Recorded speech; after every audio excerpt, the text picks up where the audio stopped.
Discord talking to me for like 2 hours. I mean, most of it was him installing and reinstalling fucking Cyberpunk because he has so many mods that he wanted to follow along with me with what I had. So that was the majority of the time. But during that time, he gave me some good info on, settings and shit like that. But Yeah. I just can't quite vibe with it yet. I don't know what it is. I just, yeah, I don't know. Oh, it's understandable. It's understandable. There we go. We are alive. We're here. We're queer. We don't want any more bears. What is up, Crash? How are you, What's up? man? What's up? I napped too long today. Nelson. I was rushing to get fucking dinner put away. I made spaghettis. Oh. Yeah.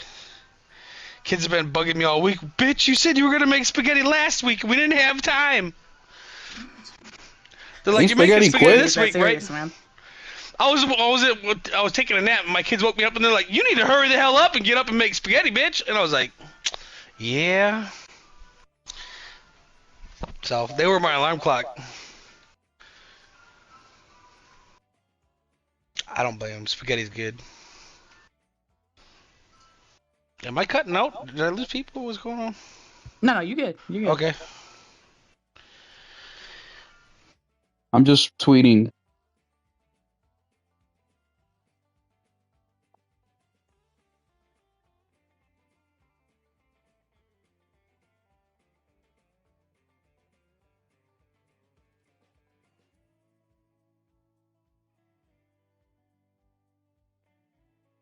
I am just sharing the stream. What is up, y'all?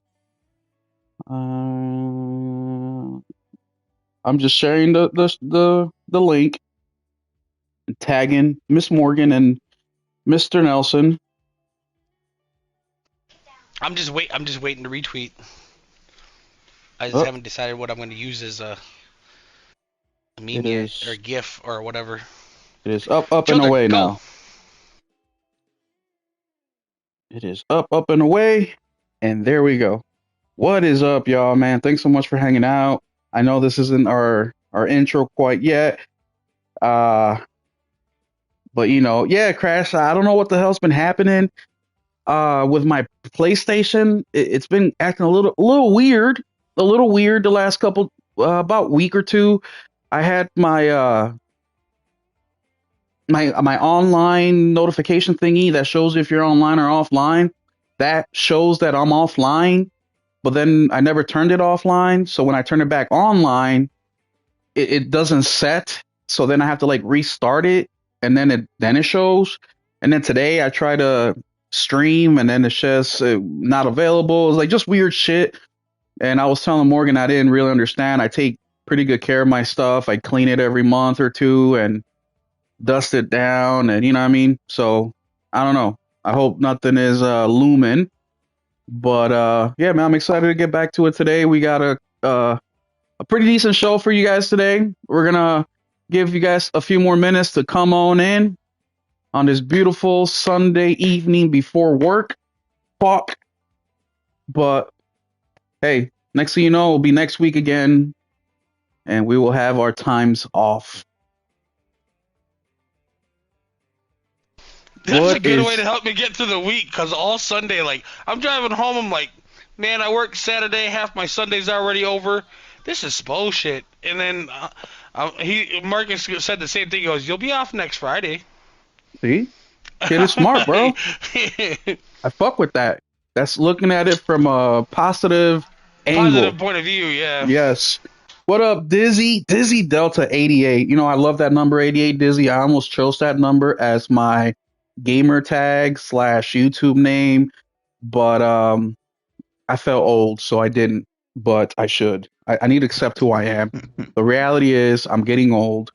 Nelson, I found you don't have to tell me. Gray hair in my beard, dude.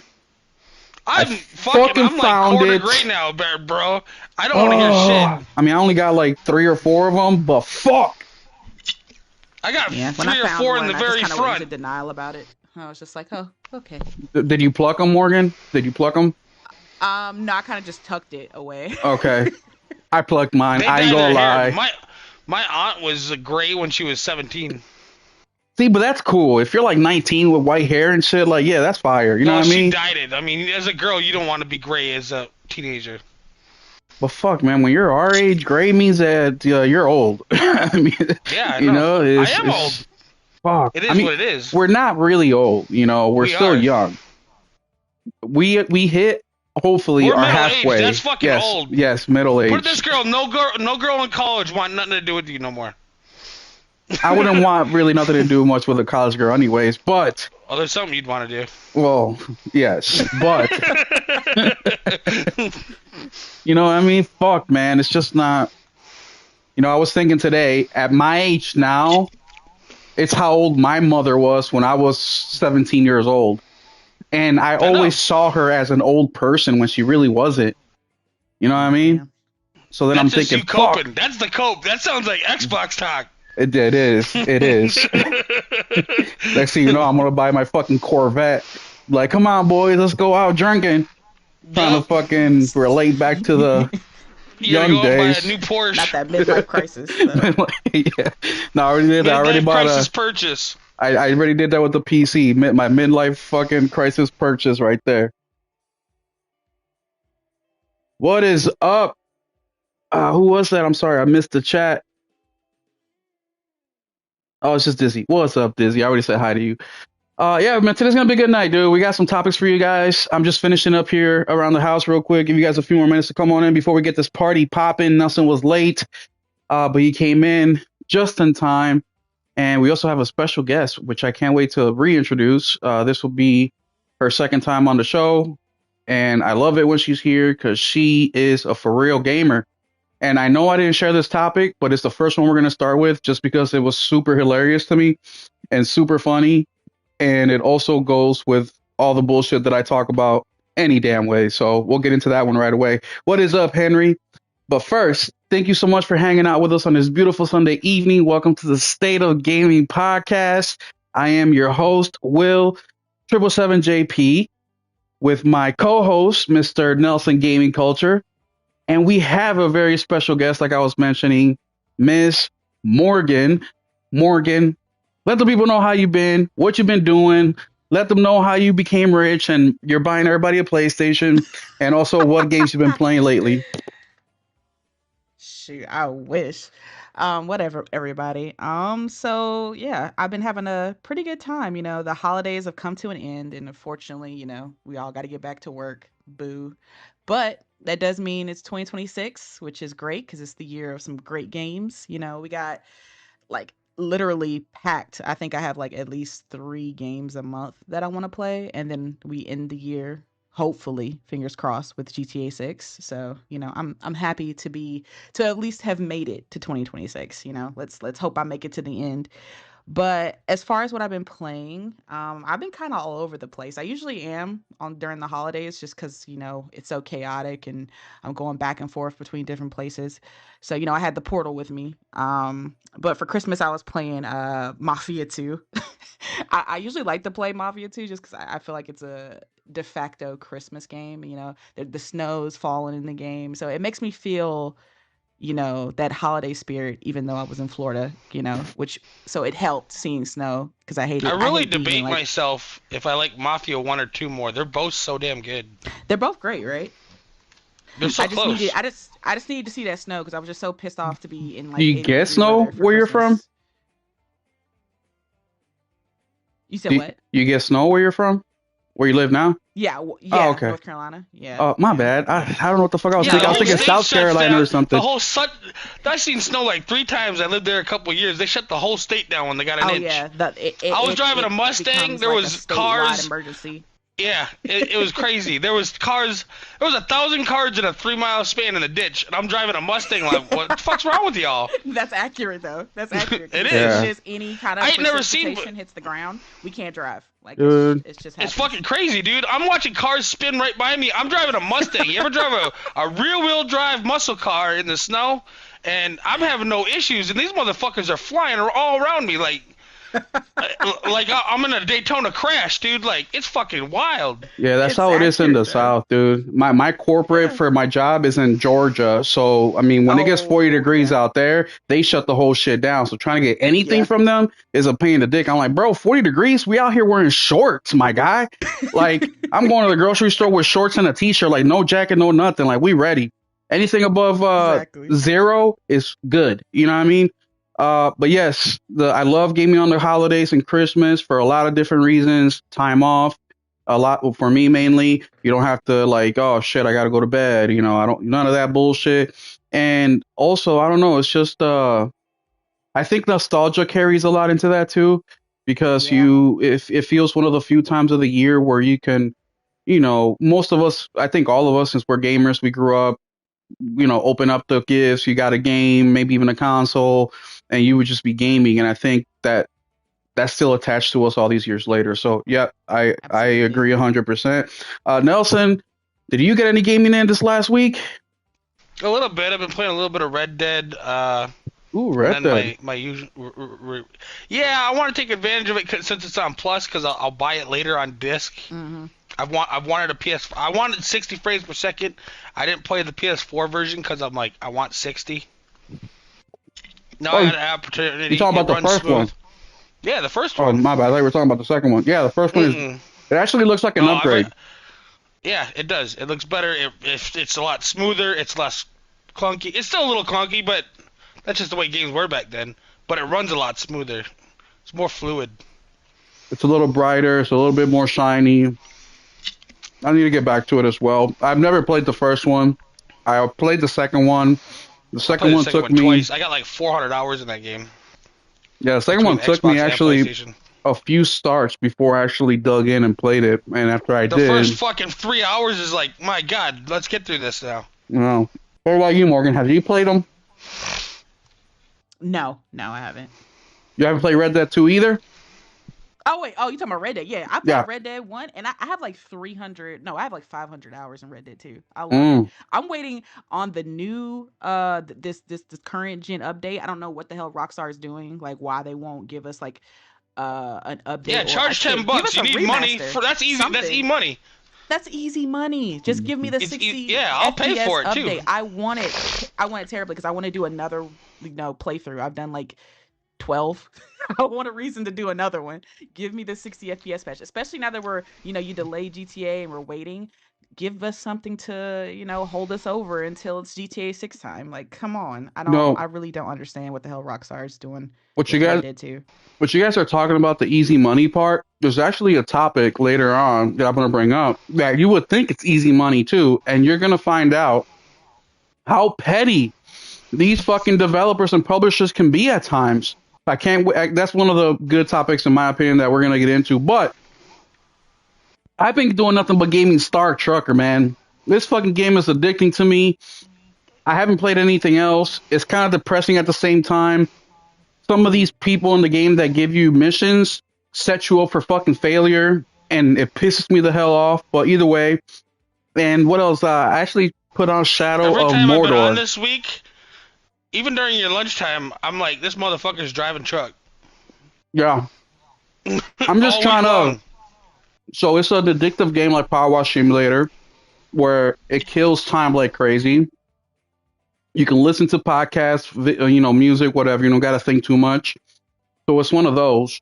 It's a lot of management, but it's also a lot of driving, and it's active driving. So you're avoiding asteroids, and space fucking, uh, you know, metal parts from crashes and all sorts of shit. But the cool part about the game is just all the inventory management you got to do. You got power cells that run your components. You got your hull that you got to protect. If you get hit by a space rock hard enough, you got a hull breach. You put on your spacesuit. You go out there, you fix it.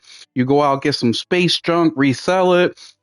You know what I mean? There's routes you can take. Which ones do I want to avoid? Which ones do I want to take? Fuel, you got to refill or fuel up. Which district is more expensive, gas wise? So You it's a saying all the lot of magic that. words for me. That Yeah, oh sounds my God, You I didn't a even. real life truck I driver. Like forgot. I'm not stopping till because I know damn well the exit four. If I wait 4 exits, I'm gonna save 10 cents on gas, bitch. I literally was thinking about sending you a DM about the fucking game.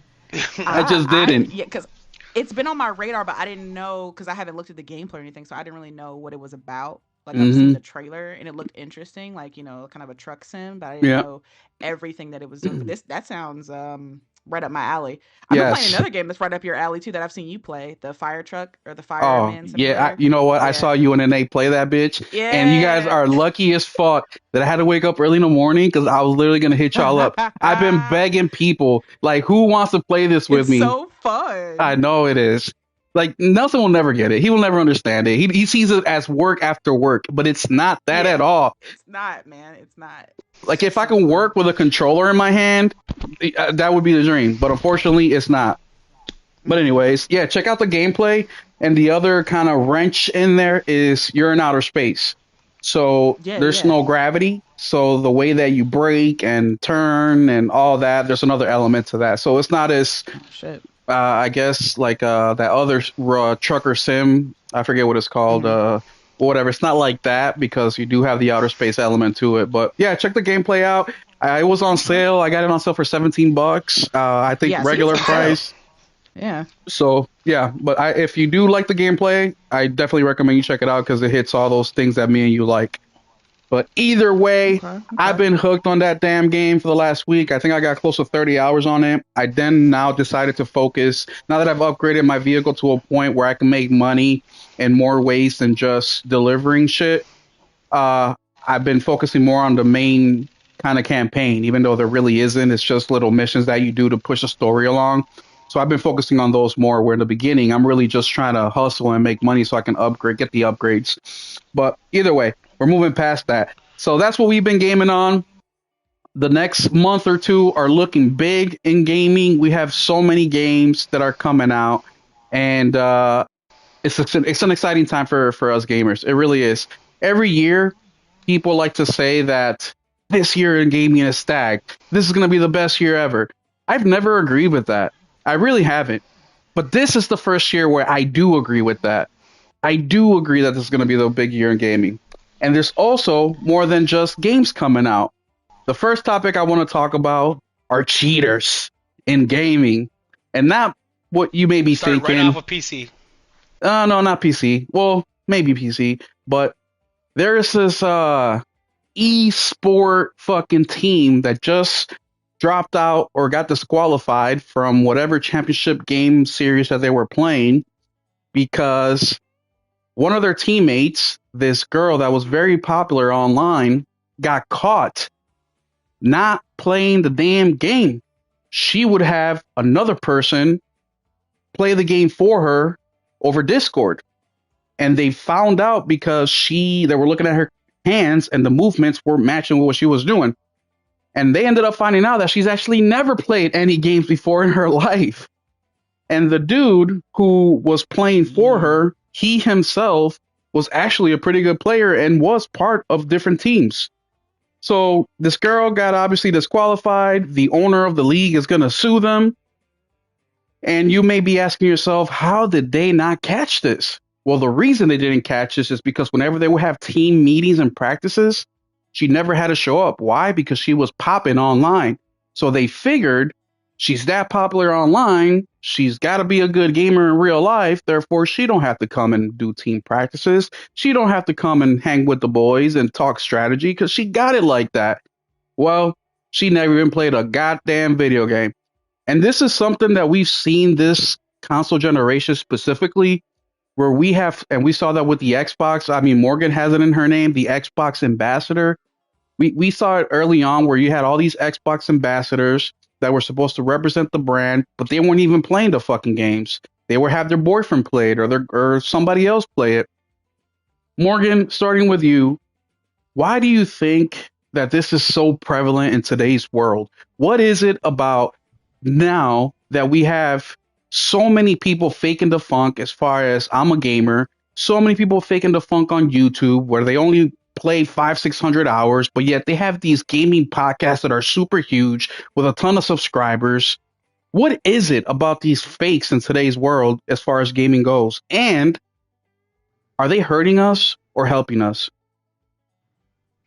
Yeah, you're right. We have seen like this uptick in fake gamers, as I like to call them. I can't remember that one chick that was the Xbox liaison that came out and said, The you know, geek or she whatever, the Greek, the you know what I'm talking about?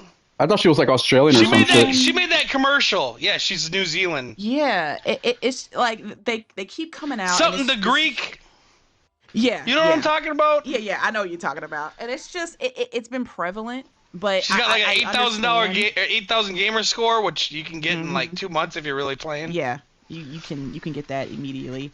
I got It's nineteen because thousand in one gaming has year. become lucrative, right? It's become gaming has become so popular over especially this past generation. We see streamers rising in popularity, right? To the Yeah. point where they're becoming famous now. People know them out in the streets, you know, the notoriety, the sponsorships you can get, the amount of money that they're streamers now, you know, streaming from their mansions, right? Or you know, Hmm. traveling all over the world, and they people see that, right? People see that, people of all walks of life, they see it, and they see it as quote unquote easy money, right? Like, Yeah. oh, all I got to do is sit behind a desk and play some game and, you know, live stream me playing, right? And I can get money. And when it comes particularly to women, I'm, you know, I'm gonna say it's a lot easier for us to get Hmm. clicks and views, You just right? wear that low cut shirt and I talk mean, games and that's bounce around a really little bit, all. and That's all you really have to do right now. And I'm not saying you're gonna get astronomical and you're gonna be number 1 on Twitch, but you can get yourself a you can really get yourself a few hundred good, dollars a month just by yeah, You can get yeah, more looking good and playing looks, some game. following. Absolutely, more by eyeballs. being yeah, by being a woman streamer, and you know, especially if you're on camera, it's Yeah. just a thing that happens. So now you have someone that you just mentioned who portrayed that they were a good gamer. They had somebody else do it for them. Like, because what's better than just being a woman gamer? The best Yeah. woman gamer. Then Yeah. that Yeah. gives you even more views. Even like with this, she had a whole sponsorship. She was going to be on this esports team and get all this money and all this stuff because of her quote unquote abilities, right? But then Hmm. they found out it's not actually her. But you know why the guy partnered with her, because he realized that if he was the He one ain't gonna make streaming, no damn Yeah. money. exactly, he Yeah. wouldn't get no views. He might get some modest, you know, views or whatever, but he knows it's all about the face. It's all about the person behind the screen, right? Hmm. And if you don't have that, if you're a guy and you don't have that kind of zip, you know, that unique personality that kind of draws people in, because there are Hmm. famous male streamers, right? Oh But yeah. they have to have something about them that grabs their viewership, People's right? Some attention. Yeah. unique. Exactly. And if you don't have that, hey, let me just grab the nearest hot woman and put her Yeah. behind the camera and I'll just play, and then we can just split it 50-50, Yeah. right? And that's what they were doing. I mean, I for one absolutely do not condone that, but I understand why they did it, because it makes them money, Yep. right? And it doesn't help gamers, right? It just kind of No. makes us look terrible, right? That Yeah. we're, oh, they're all out here faking the funk More for money, stereotypes. right? Exactly. More stereotypes about, you know, we already had, especially like in the 90s and early, you know, 2000s, right? Like people were so weird about when I was growing up, because I was a woman in the 90s and 2000s playing video games. I thought that was weird. Like, why? Like, Yeah, that was for what? rare. Like even Yeah. So, till I wasn't until adulthood till I actually met like an actual girl that yeah, actually played video games. That was rare. So yeah. exactly. So it was just the whole thing. And so now it especially makes female gamers look worse, because we have so many of them out here catfishing, Yeah. quote unquote, being gamers, right? Hey, I'm Like, just gonna say in the next 5 years, I think there's gonna be an onlygamers.com. I wouldn't be surprised. I mean, That's there's dating probably apps right a now for niche. gamers. Yeah, there is that group that would love to see hot women playing games, right? Yeah. But it's just it's a shame, because again, it especially makes women gamers look terrible. Like, okay, they're all out here faking it for cash and just to say they're in the know of gaming, right? Hmm. In that clique, they understand things, you know, and it's already hard enough being a woman gamer, having Yeah. to explain that, and then here comes somebody else being like, oh wait, I wasn't, you know, it'd be bad enough if that, you know, if it wasn't just her gameplay, but you know, she was an okay gamer for that game. But the fact that Hmm. she Never didn't played. played Yeah. anything, she's not even a Anything. gamer. Yeah. It just makes it 10 times worse. Yeah. But again, it all boils down to money, right? Yeah. Gaming has surpassed all others in the entertainment sector for the amount of money it makes, right? Gaming surpassed movies, Hmm. TV shows. There's just so much money in gaming, and people of all eyes see that and they all want a piece. And Yeah. that's why we're gonna it's only gonna get worse, to Well, be we honest. talk about that here all the time, especially like when we see people like Neil Druckmann who wants to be a Hollywood star. We're like, my guy, why are you lowering yourself to movies?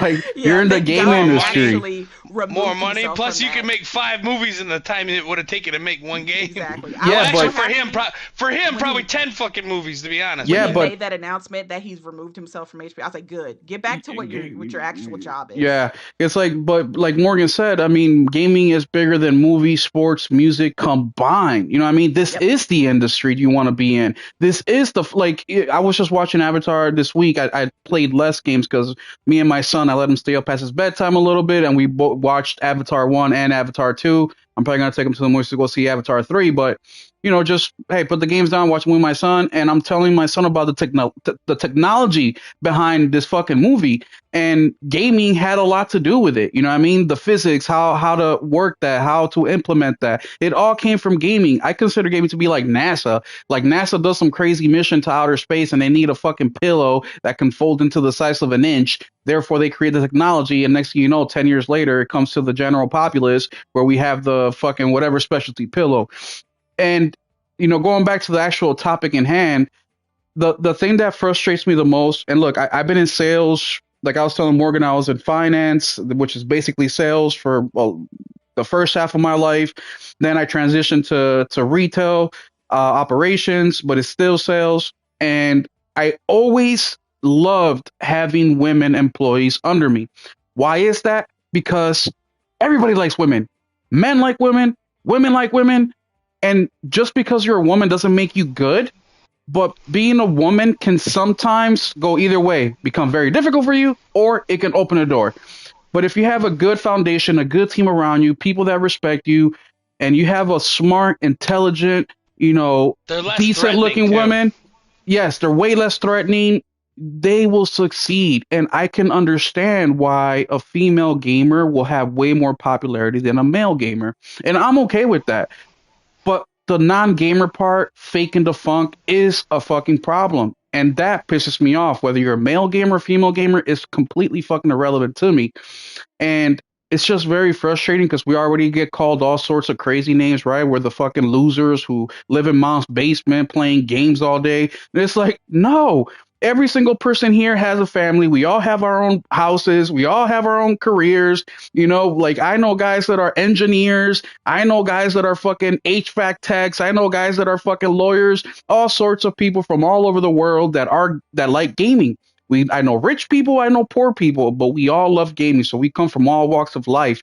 But when you have somebody like that who's on the world stage, right? Because they're not going to hear about Nate and Morgan's podcast on Saturdays. They don't hear about my podcast on Sundays, but they may hear about some esport team that won some Call of Duty championship game and got $100,000 reward.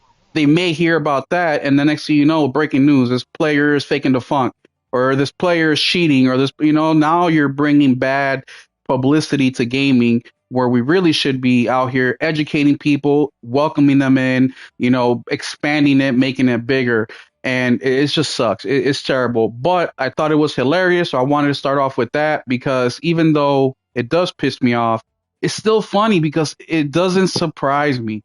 Nothing. Does it surprise you? No, it doesn't. It really No. don't. Uh, you know, it's just like if you had a hot wife or something like that, and you were really good at games. Just say you were making $300 a month, you throw the hot wife on there and put the camera on her, but you're playing, you're gonna quadruple that minimum. Hiding under the desk. Yeah, exactly. Yeah, exactly. You under the desk laying on your stomach playing, Oh and you my have her goodness. with no bra on, with a low cut shirt, and just watch the super chats come in, my guy. Keep the room cold. Yep, keep the room nice and cold, no bra on, I and honestly, just what I would do collect. is I would It's have like my that one dude. What's that chick? That red haired chick's name? Yo, what's up, You know, Talgeezy? I didn't even you know see what I'm you. talking And about? Nate, how you Her doing? husband like is making her do all that shit. You know what I'm talking about? I didn't really look at much into that. No, I don't follow She's people worth. like She that. makes like she makes like $30 million a year. This is in an article. That's what I remember. But No, she off of Twitch and shit. you know, if Anybody I know what I'm talking about? Someone put the name in the chat. no, if I had a hot wife, I would sit there with a white tee, no bra, and I would make her sit there with a white tee, no bra, and we would have a competition on Oh, whose you don't nipples want to could be get there. harder the fastest. You fuck everything up. You want them to think she's single. At the end of the day, it doesn't matter. You know how guys are, bro. Eye candy is fucking eye candy. Whether she's a wife, she's a girlfriend, she's not. It don't fucking matter. Yeah, I may not sell the fantasy of yeah, I'm gonna send her a DM one day, or I'm gonna send her the super chat of That's the how super chats. you don't. That's women that are on OnlyFans that are married don't want you to know. There's a reason for that. Well, They of got to give them the course. illusion of hope, And you know what's crazy even with a though there man? ain't no goddamn hope. With a man, it's the opposite. You know what I mean? Like when I was in a relationship, I feel like I had plenty more opportunities. You know what I mean? When I Yeah. was in any sort of commitment, it's like, wait a minute, bitch, you've been ignoring me for 15 years, and all of a sudden Yeah, you say exactly. All hi of to a sudden, me? like, Oh oh, he's yeah. What? getting It's married. What because the we fuck? see you as like, okay, so a woman has approved of you. Yes, it's Okay. approved. Yeah, exactly. They're like, you passed the check, my boy. Now I want you. But yeah, it's a crazy world we live in, man. And I always say, if I don't care if you game on mobile and only game a couple hours a year, or are somebody like us where you're gaming thousands of hours a year and you have all the games. To me, you're a gamer. The only thing I don't like is when you're podcasting more than you're gaming. You're out here telling people, don't buy this. This game is trash. Just being negative about games all the goddamn time. Like, that is what pisses Facts. me off. That's what I don't like. If you want to have a gaming podcast, you only game a couple hours a year, that's cool. Just don't be out here acting like you've played all these fucking games and like you're the authority on what people should buy or not buy. And more importantly, stop being a negative fucking piece of shit. You don't know how bad a game is because you haven't fucking played it. Anyways, anything else you guys got to say about that before we move on to actual real gaming topics? I will say, again, gaming lucrative. All right, the game of I think Jeff reported for the Game of the Year awards that it like surpassed like 170 million views, and that is like 50 million more views than the Super Bowl. Okay, and they already surpassed the Oscars. Like, this is why all of these people are like salivating Yeah. seeing the opportunities that gaming is offering, and unfortunately we're gonna see it even more. Wait till GTA 6 launches. Well, look at the amount of streamers that just all of a sudden pop up for GTA 6 to Oh live yeah. stream it. It's gonna be crazy. Well, fuck. I mean, look at Arc Raiders and how many people got popular because of the game. Well, not I won't say because of the game because their Yeah. personality, everything has to do. But I mean, look at the rise of Peanut. I didn't even know who the fuck he was till like last week, and he's just a VTuber who plays Arc Raiders. But I saw a clip where he's Hmm. fucking killed somebody, and then before they die, he walks up to them. He's like, "Shh, shh, you're going to a better place, my boy." Yo, Nick was telling me about that the other night. I was laughing. Yeah. Bro, I was laughing Yeah. my ass off. He's like, look at the beautiful sky. I was just laughing my ass off. I mean, it didn't make me want to go watch the shit, but you know what I mean? I just thought, yeah, I need more clips like this. Keep sending them. But yeah, no, it's the gaming is a great. I mean, look what it's done for me. For me personally, I'm out here talking about other people, but look what it's done for me. It's given me an opportunity to do something that I love and actually meet friends, right? I know people from almost everywhere in the world now. That's number one. That's probably the coolest thing about it. I can I'm also able to create, videos and shit. I don't want to say a passion, but I always had an interest in creating photography and videos and just media. And I'm able to do that with YouTube because of games, because I'm passionate of the games, which motivates me to do the other shit. Not just that. I mean, I don't make a lot of money. I mean, fuck, if I'm gonna make fucking $500 in a year on YouTube, that's a lot. But hey, that's a console. You know what I mean? That pays the electric bill for 1 month. So it even for me personally, You even need to tone though, down on the electricity, eh? bro, my house runs through electricity like crazy. You don't even want to know how Yeah, much that I pay a PC month. that ain't gonna help. That PC's not on most of the time. Anyways, but even for me personally, gaming has done a lot, and I am extremely appreciative, and I love it. And when people come in and just abuse it and take advantage of it, and even worse, take advantage of the gamers themselves, It's just very unfortunate, very very unfortunate. So I recommend, man, you find a group of like-minded individuals as far as gaming goes, who is honest with you, who is willing to have a conversation with you and just have a dialogue. And if you don't have a home for that, join our Discord. We have people from all walks of life in there, which we somehow get along. I don't understand it because we are all literally so fucking different. Not just what the games we play, but political views, our sexual orientations. None of that shit matters because we all care about games. So come on through. I'll post the link in a bit here on the chat and come hang out with us if you don't have a place where you can talk gaming. That is why I created the channel. Moving on, let's just jump into it right away. If you guys haven't been paying attention online for the last, I don't know, 24 hours, then you probably missed on the news. But we actually have, we may have some information in regards to the Steam Machine pricing. Now, I made a video about this last night over on YouTube and I posted it, but just to catch you guys up a little bit, there is one retailer in Croatia, is it Croatia or the Czech Republic? One of those countries who somebody went backdoor and found some code and found out that they're going to be selling the Steam Machine, the 512 gigabyte model, for 900 and like 30 something dollars. The 1 terabyte version of the same machine is going to be selling for 1,050 or $70. So about, let's just say 1050 and then 950. So about $110, $120 difference. Then there's another retailer who had similar pricing. The math is that these countries generally mark, hey, what's up, Steve?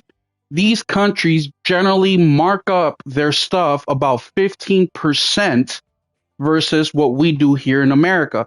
And that makes sense because of tariffs and taxes and shipping and all sorts of shit, right?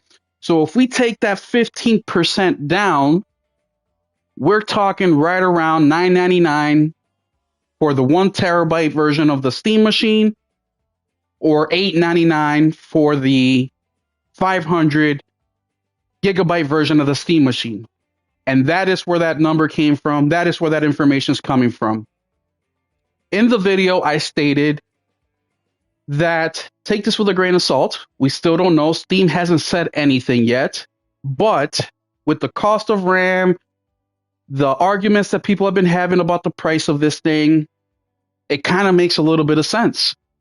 Now, I'm going to start with Morghan, our guest, and ask her, how do you feel about this pricing, Morghan? Does it entice you to want to jump into the Steam Machine? Well, before you answer that, before you knew the price, was the Steam Machine something you were interested in? And now that you do know roughly what the price may be, are you interested now? And also, last but not least, so 3 questions in one, what would it take for you to jump into the Steam Machine if you were not interested in it?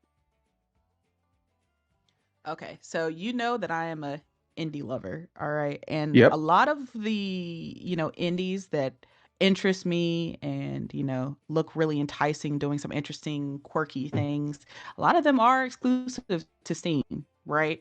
I see that all the time, and it's usually, budgetary reasons. They're a small studio of like 5 people, and they're just kind of making a game. So I understand why it's like, they want to get it on PC where they have the biggest chance to, get some money back on it. So yes, when the Steam Machine was announced, I was absolutely interested in it. I'm like, okay, so a PC that I can, uh, you know, play from the comfort of my couch. Yes, that sounds fantastic. I can access Steam. I don't, I see some people that were debating about, its power and what it'll be able to do. I'm just like, listen, I'm just trying to play indies on it. So I really don't care about it being able to be like, 4K, 120, whatever, right? I just needed to be strong enough for the indies, and it will be based on its specs, right? So yes, when they initially announced it, I was absolutely all for it. With this price announcement, I'm just kind of like, scratching my head a little bit because yes, it is very enticing, very interesting product, but it's also very expensive. I get it. The RAM prices have soared now because of AI and all that bullshit. And so now a lot of companies, like Valve are holding back on their new products. So it makes sense. Like when once the RAM issues started popping up, I knew that whatever the Steam Machine price was initially going to be, it was going to be higher now. I was like, okay, let me get ready for the sticker shock that I'm about to see with this Steam Machine. So with these prices, with this leak or rumor, I should say, um, it's not out the realm of me getting it. Like I am okay with getting the 512 gigabyte model. I don't need 2 terabytes for that's Well, if you're the playing bigger one. indies on it, that's a lot of fucking indies. Yeah, but I play 1 or 2 games at a time, and then I'll just delete and get some more games. So it's not too big of a deal for me. So I'm like, I'll settle with the 512. And So plus, these eight ninety indies aren't nine. that big. I mean, they're Yeah, fuck a couple Yeah, gigs max. you're talking about if you average them out, that's probably 125 fucking games. Yeah, You know what I mean? easy. yeah. So I can deal with the 512, right? And if it comes around to be 899, cool. I'll swallow that pill. My limit is like 1,000. You go over 1,000, there's honestly no point. Like I'll just I could just get like a laptop, or I could just get like a Steam Deck or something, No, the fuck you and can't, Morgan. I got a 5060 Ti for $1,100 on sale. That listen. motherfucker runs Cyberpunk at 1440p at like Oh man. 110 frames per second. Like Oh people shit. really don't understand the perform. I'll get into that, but the performance you can get a PC, and that was my thing about the Mhm. price. Is like, well, I'll let you finish. I'm sorry. I'm sorry. No, no, no. You're good. You're good. But yeah, I mean, if it goes over that, I'll probably like because I've been kind of eyeing the Steam Deck as well. Like I'll just get a Steam Deck and get like a mount or something for it and put it on my TV. A little hub so I can hook it up to the TV. I'll do that. Like, cause I honestly just want something for indie games, right? I don't need crazy amount of power. I don't need all the bells and whistles of DLSS and all the upscaling crap. I just need something to access the Steam store, right? Mm-hmm. So You're not gonna be like Death Singer talking about how you can run on path tracing Oh my god, fuck yeah, that nah, I guy, don't for need the dude. next none of 10 that. I don't years. need the 5090, Dude, he's a none of that fucking crap. moron. Dude, they asked him on the. Yeah. I actually listened to the last show. I only listen to That dude Mooch's is the show best now person in the world for excuses, though. Like, every like maybe once or twice a month just because he's so annoying. But it was a simple question. It was a simple fucking question. It was like, okay, and they use Cyberpunk because well, Cyberpunk is the benchmark as far as like graphics and all this shit go. They're like, Yeah. well, if you want to get the same, roughly the same performance, what kind of PC would you need for a PS5 Pro? That was the question. Like, if you want to get a PC that can get the four same hours later. performance, he's like, well, that's really an impossible question to fucking answer. And I'm here pulling my fucking hair like, no, the fuck is not. No, like you eat 5060 just came out this year.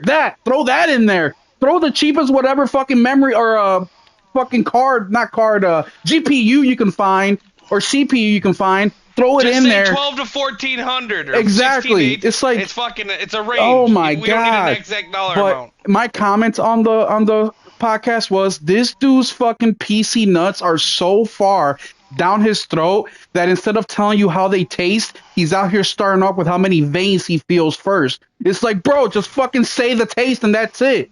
It's like, man, that pissed me Listen, off. man. A lot of it, like a lot of these, Xbox guys, they've had to go to PC for refuge, and refugees they tend to love the new country that's rescued them, right? That's taken them in from this terrible place that they were before. So, now he's loving PC because Xbox kind of just did him wrong.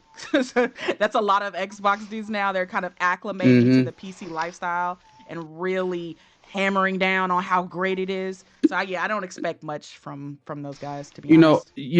It's difficult because Even Kid Smooth left. You know that's when you know it's bad. yeah, he's talking about Yeah. upgrading RGB lights and shit. But it's difficult because somebody comes up to you and says, "Hey, is a PlayStation 5 worth it?"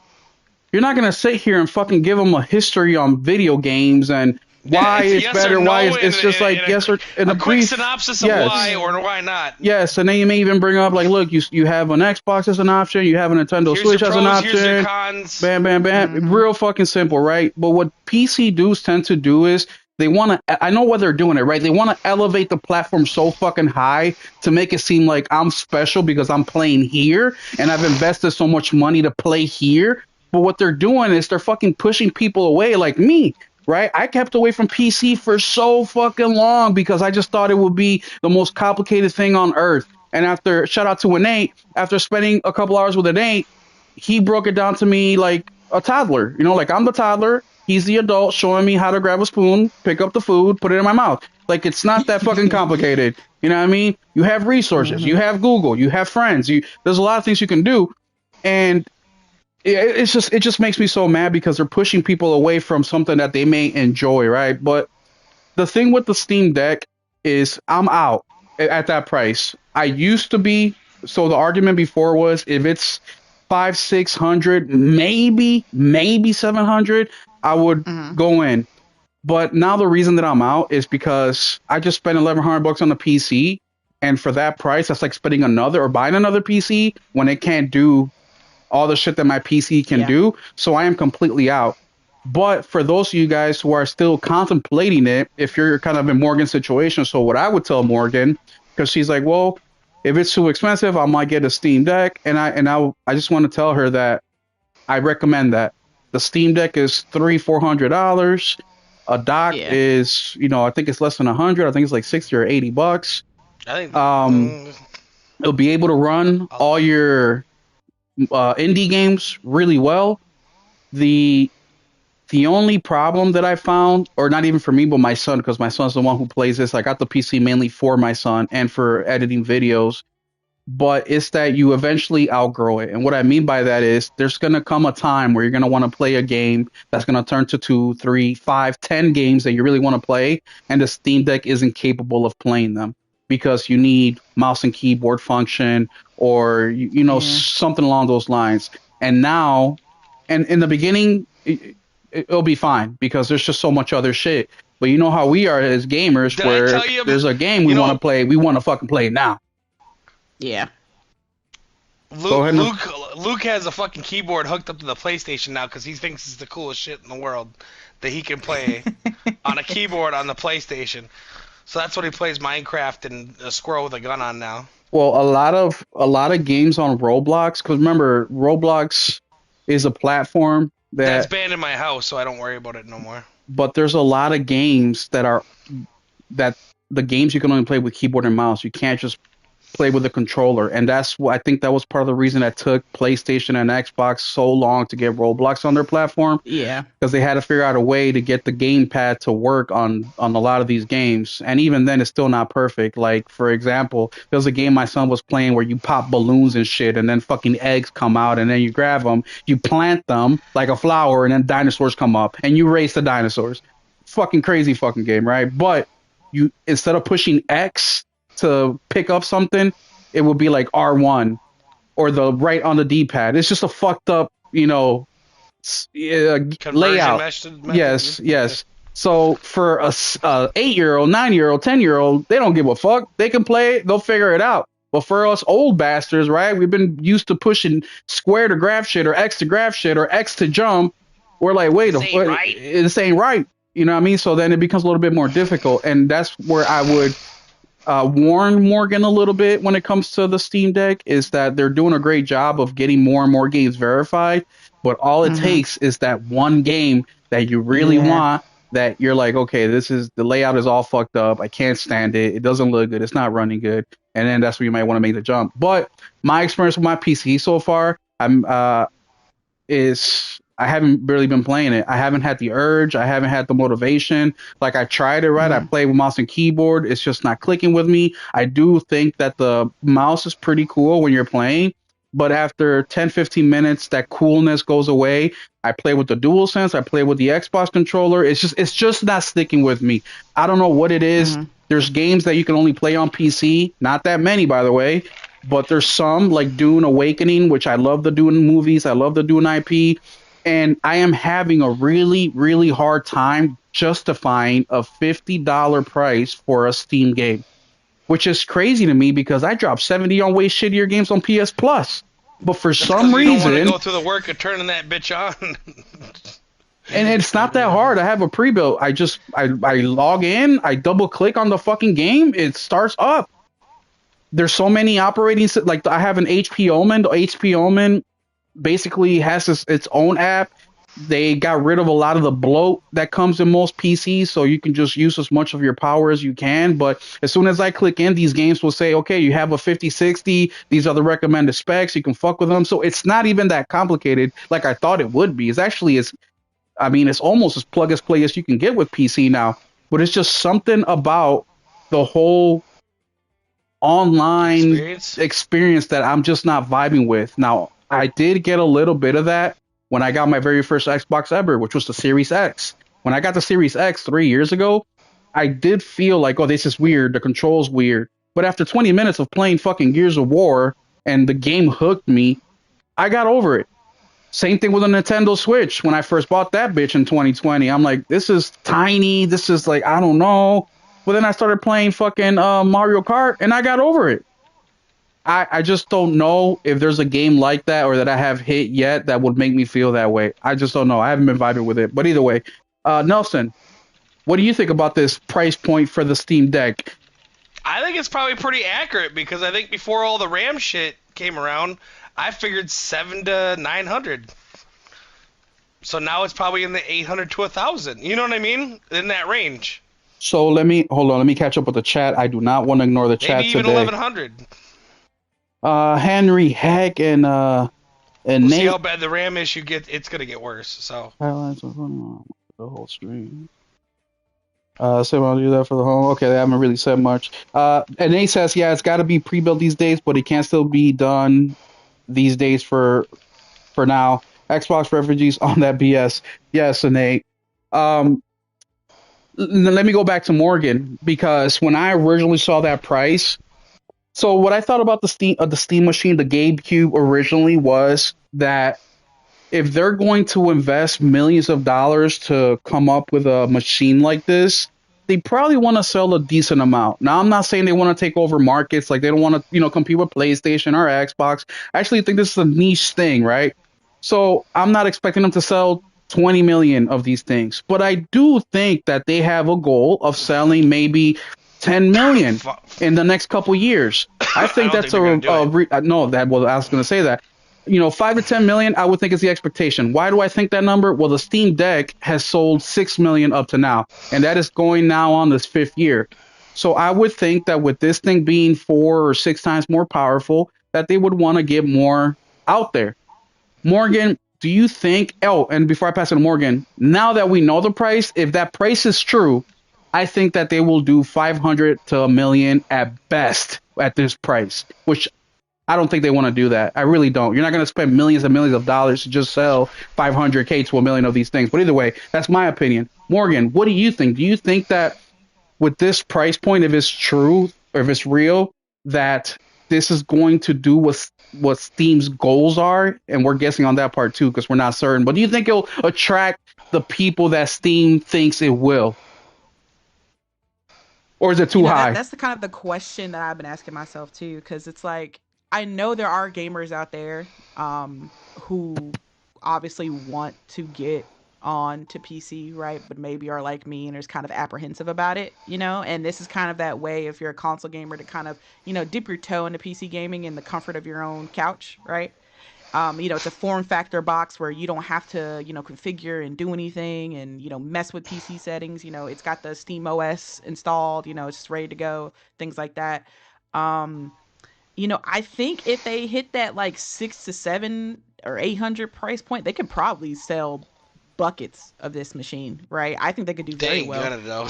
But yeah, but at the 8 to 9 to 1,000 price point, I don't really see them doing that well because, at that point, you're entering realms of PC pricing or what people deem as PC pricing. And for that, they'll just be like, well, I'll just get the full-fledged PC, right? I'll get the full-fledged PC experience because you have to also remember that Steam OS has a lot of limitations as well, right? Like especially when it comes to the anti-cheat that's in it, right? So you can't even play games like Fortnite or Battlefield 6 or Call of Duty, like the big free to play games that have like, the millions of players, right? That a lot of these casuals are playing. You can't currently play that on Steam OS, right? So it kind of cuts into that casual market just with that. So that's another kink that they have to iron out. So you have that limitation, and then on top of that you have this higher pricing. That's just gonna boil down to a recipe of people just being like, you know what, I really don't think that's worth it for me, right? And I think that if I think Steam, the executives are really talking about that, they're really kind of probably in the meetings right now, like, if we price this at 1,000 or 1,200 or something, like we are not going to hit any goals. I would hope that they would, be able to, one, when it comes to like the RAM, obviously I don't think they'll be paying as, highest price as consumers because they buy in bulk, right? So they'll have some sort of discount when it comes to RAM, not a massive one, but it'll be something, right? And Yeah. hopefully they'll be able to eat some of this price, or just take a loss the first year or two until I the ain't gonna RAM do that. pricing comes down, so that then they Hmm. can, start getting profits on it. But that's me in hopium though, right? Yeah. That is Because the huge cups reality, of opium. yeah, Well, because the reality of the situation is they got to get paid, right? So but I don't let's know. also be real because Steam is the PC, gamer sweetheart. Even gamers Yeah, admire PC, yeah, right? It is, but And most of the people, they're not going to pick up new users either or spend tons of money more than likely. This is going to be, you know what I mean? but There's we not a don't lot know of that. there's not gobs of money to be made there. To be honest, I really think this whole Steam Deck and Steam Machine thing is to get their OS in front of new people, and people can start to learn it, because something's going to take over Windows in the near future, because Windows is absolute dog shit. And But there's billions to be made in that. the thing You is, know what I'm saying? I it's honestly not believe that. it's not that black and white because the Steam Deck did sell 6 million consoles, right? So that is a big chunk. I mean, That fuck is pretty that. dog shit over 3 years. No, the fuck it's not. When you look at It's all the awful. handhelds in the world, they're number one. They're number one. So you can't say that's Switch dog did shit. Switch did like The Switch doesn't 155. fucking count. Come on, Oh, dude. okay. The Come Switch on. don't count. No, It's not it's a a handheld. fucking console. the It's a Switch is a console. console. Yeah. It's not a fucking strictly handheld. The Game Boy is a fucking handheld. But either way, people scoff, and that's my argument with Xbox. People say, "Oh, Xbox only sold 30 million." Yeah, that's very fucking low, but it's still 30 fucking million. How many of 30 million anything ever fucking sells? You know what I mean? The problem is that their cost is super high, so only selling 30 million doesn't even break fucking even. But still, Mm-hmm. that is still 30 million. Fuck, people, Well, salespeople. it's different. Like I think a console could do with 30 million people and be profitable, but you'd have to have 30 million of top 10% of gamers, like all high value gamers. Yes, Which very true. you're not gonna get that. You're not gonna get that. You know what I mean? No, they're not going to get that. But remember, Steam also has the Steam OS and the Steam Store, so they're making money on the front and back end of this thing. Before, they're only making money on the back end. So Mm-hmm. let's say they sell just let's just imaginary time, right? Fairy tale time. Let's just say they do the same numbers that the Steam Deck did, and they sell another 6 million. Well, guess what? That's another 12 million opportunities that they have. Because I mean, fuck, we've all done it. How many times have you bought a game digital and then you end up buying the game physical because you loved it and you double dip? Or how many times did you buy a game on PlayStation and then you're like, fuck, I'm gonna be doing a lot of traveling, so then you went ahead and bought it for the Nintendo Switch, or you bought it for the PlayStation, you bought it for the Steam Deck. So people want to discount and say, yeah, these consoles are being sold to PC users already, but it doesn't matter. That's another window of opportunity. Casinos, they have 100 of the same slot machine, right?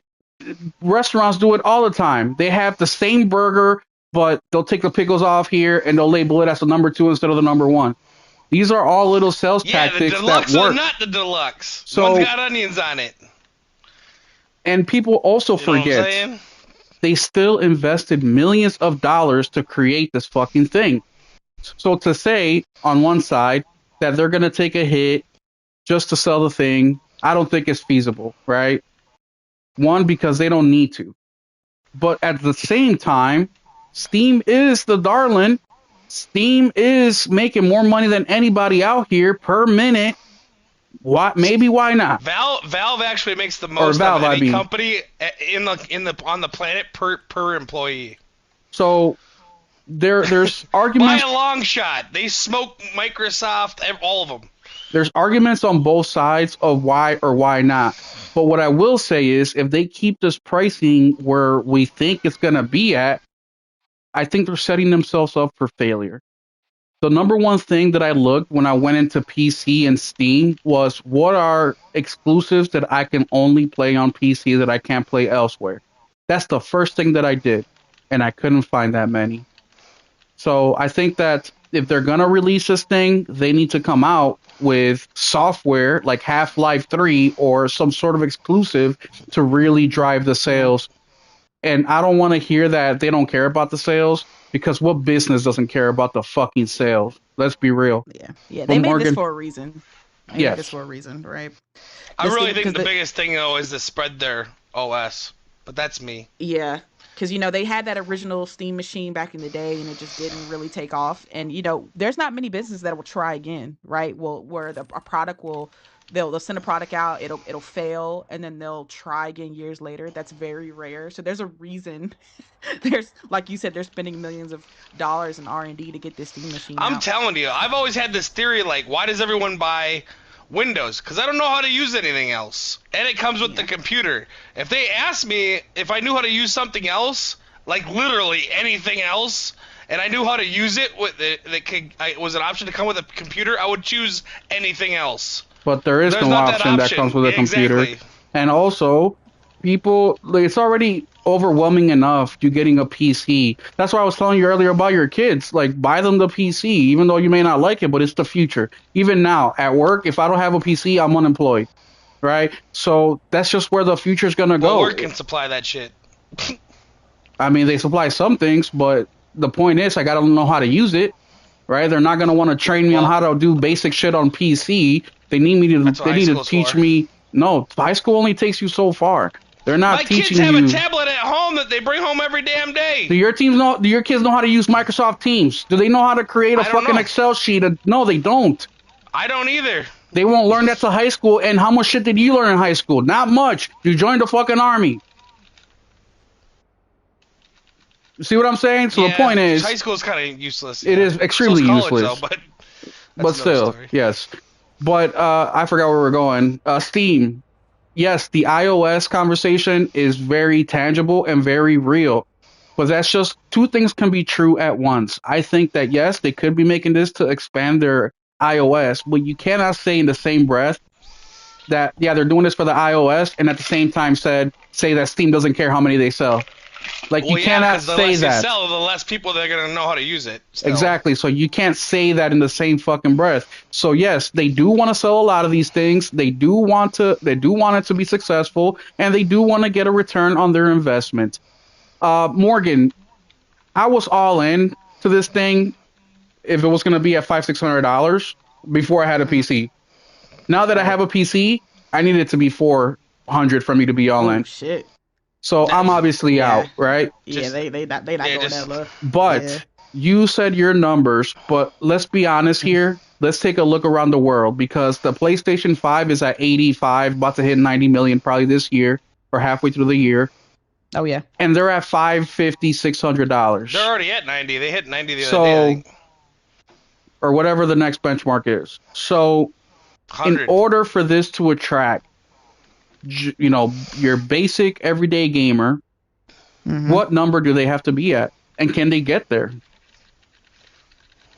Mm.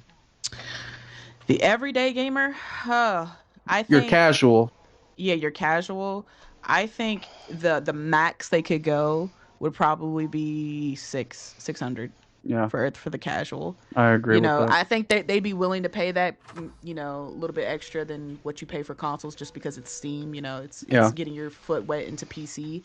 But yeah, I think probably over that the casuals are kind of gonna start scratching their head, especially like I said with the fact that a lot of the free to play games won't be available on it. Hmm. That everybody plays, the Fortnites, the Battlefields, the CODs, the GTA Onlines, everything like that. That's a big hurdle that they have to get fixed on Steam, and with that, people are not going to want to pay $800 and $900 to not be able to play those games. So yeah, I think 600 would probably be like the limit Can for a they lot of get people. there? Can they get there? You think? Nope. Ooh. I, bruh, I would cry tears of joy if they could. But right now in this current economy, I no, probably not. Yeah, and that's the other thing people I don't would love talk to Maybe see. about. after by the time AI like. Because there's probably like I don't know how many companies. I'm just using this example. Say there's 10 companies going after AI right now. In 3 to 4 years, 7 of them will have failed, and I think the Look, demand will go down. You know what I mean? I get it, right? That's a logical thing to say, but look, I was store manager of a retail store up until 3 months ago. And when COVID hit, my store also got hit with pricing. And I was part of the discussions, talking to our vendors, negotiating pricing, hearing their excuses. And I'm going to be real with you guys. I would say 45 to 50% of the products we sold went up in price just because everybody else was. No reason, not because they're paying more, not because Hmm. shipping went up. It was just because they could and they had a good reason to because everybody else was doing it. Okay. Now, out of all those companies, and remember, I just left that position 3 months ago. Out of all those things that I sold, how many brought the price down to the original price? None of them. None of them. How many Yeah. of them decrease the price a little bit? About 5 to 10%. And why do they do that? Because then the competitors who made the same exact shit, just a different brand, were bringing their prices down. That's it. But these people, for those of you guys out there that think, oh yeah, things will get back to normal, the economy will get strong again, they'll bring, that's never gonna fucking happen. What you should be Nah. focusing on is how can I make more money? Can I get a raise? Can I get a promotion? That's the only way that quote unquote pricing will go down. And by go down, it means you make more money. Therefore, the percentage of pricing difference you'll pay, you can afford. That's what that fucking Yeah, means. Yep. I always have the outlook of I look for things to stabilize, not go down, because that's never going to happen. Yeah. Yes. You know what I mean? I'm waiting for 2026 for the first Like, oh, announcement of eighty inflation's up. I dollars want this that year. bitch to go down, but I know it ain't going to go backwards. Does I'm that make sorry. sense? Sorry, Morgan. What was it? Nelson, before No, Nelson you're good. rudely interrupted you? Oh no, he's fine. I'm just waiting for like the first one outside of Nintendo to announce the $80 pricing for gaming going Hmm. forward. I'm just getting myself ready for that GTA and announcement. Call of Duty next year, baby. Let's go. Oh I don't man. think so. I don't Oh, think they'll be yeah. at the 80. It might be 100, you're right. Yeah, no. Look, people, that's the thing. You can only push your consumer base to a certain extent, okay? Up to a certain level. With something like even GTA, I don't know. Yeah, you could sell 100 million at $100 maybe, right? But you could have sold 120 million at 80. You could have sold 140 million at 70. And I think that they are trying to figure out what is that good balance. Because right now people feel the pressure. And even the PlayStation 5 being at 90 million, it could have been way more. You think PlayStation doesn't know this? They absolutely do. But the thing that is Hmm. stopping PlayStation from discounting these consoles is because they're making more money than they think they can sell if they discounted the fucking console, right? And on top of that, Yep. if they do discount the console and make less money, what's going to By pad the way, the right back now is the end? time to. I don't know if that sales ended, but if you ain't got one yet, now's the time. What's going to pad that back end? They're not putting out first party games like that. This year, we'll see if they do drop everything they said they're going to drop. But for the last 2 years, first party ain't fucking doing shit for them. So Yep. the only thing that's really helping them out is that Xbox went third party. So now Xbox don't really have exclusives. So now those exclusives are going to PlayStation now by default. That's Yeah. what's keeping them afloat. PlayStation doesn't really have a competitor now, so they can just No, do whatever they want. whatever they want. And we saw that. And the next discussion, since we're talking about PlayStation, it's going to be, did you guys see the new plates and controller colorway they're dropping? Yeah. The Look, colorway is fire, the little yeah, neon thing. Ooh, super those are fire, sexy. super fire, right? But what's missing from there, Miss Morgan? The pro plates. The Pro plates. And the crazy thing is that the PS5 Slim plates would fit on the Pro just fucking fine. But why Uh-huh. don't they? Because PlayStation said, "Fuck you, pay me. We're gonna add an extra fucking clip." And that is what's stopping the fucking. I don't even want to get started. I really got pissed off at That's. them. I'm not gonna lie. I don't buy plays, but I kind of laugh like, God damn, That's some. Pulled it That's some out of slimy Nintendo's shit. playbook. You know what I mean? Morgan, what do you think about the attention that they haven't been giving the Pro, especially when it comes to You plates and know, accessories? I think it makes me wonder if like this has to do with maybe PlayStation not reaching some internal goal of how many pros they want to get out. Maybe because obviously they know the number of pros that they've sold, right? We don't, but Hmm. they do. Maybe they don't see it a justification for making pro plates because they don't feel like, if we mass produce these plates, we only have this small amount of people It's who it's have bought the only pro. 6% of our install base at the Right. moment. And they're just like, it's going to cost us Yeah. this much to make the plates, and we're going to put them out there, and they're just going to sit on the shelves and collect dust because we only have this amount of people who have pro. And then with the amount of people who have I pro, bet we you. have a You know when I smaller bet you they'll amount come who out are with them actually going to fucking buy it. plates. You know when I think they'll come out with plates right after GTA 6.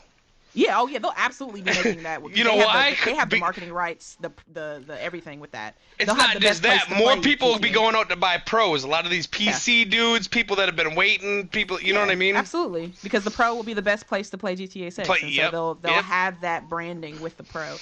But right now, I think there's just this small skew number of Pro owners, and then as we know, people who own, whether it's a regular PlayStation or a Pro, an even smaller amount are the people who buy the plates and accessories. Right? Most people just kind of keep it as is.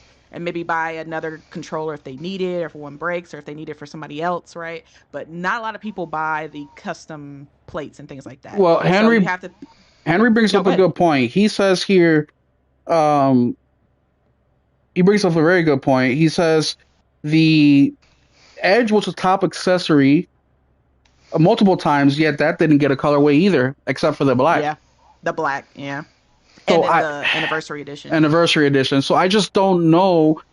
And PlayStation. For those of you guys that don't know, when the PS5 Pro came out, I felt this. I got mine used. I didn't. I did not want to give PlayStation my fucking money for what they did to me. Not because I felt like the Pro was underpowered or anything. Because I felt like they were disrespecting me at that point. I felt like you're selling me a Pro piece of hardware, but yet you're not including a stand. You're not giving me not even a $10 discount for bundling everything with a disc drive together, and I got pissed off. I started selling off a lot of my shit. I sold off some controllers, I sold off some plates, and I haven't bought anything else to this day except for what did I buy recently? I bought a controller recently. The God of War 20th anniversary, and it was only because it was on sale for $55 instead of the $80 that a It regular was it, controller it is. was cheaper than a regular controller. Yes. That's why you So got it. I bought that, but that really rubbed me the fucking wrong way, especially when you think about the clip and how, you know what I mean? And look, I bought every colorway. I was actually over here arguing about why the fuck they don't have a Horizon plates, why they don't have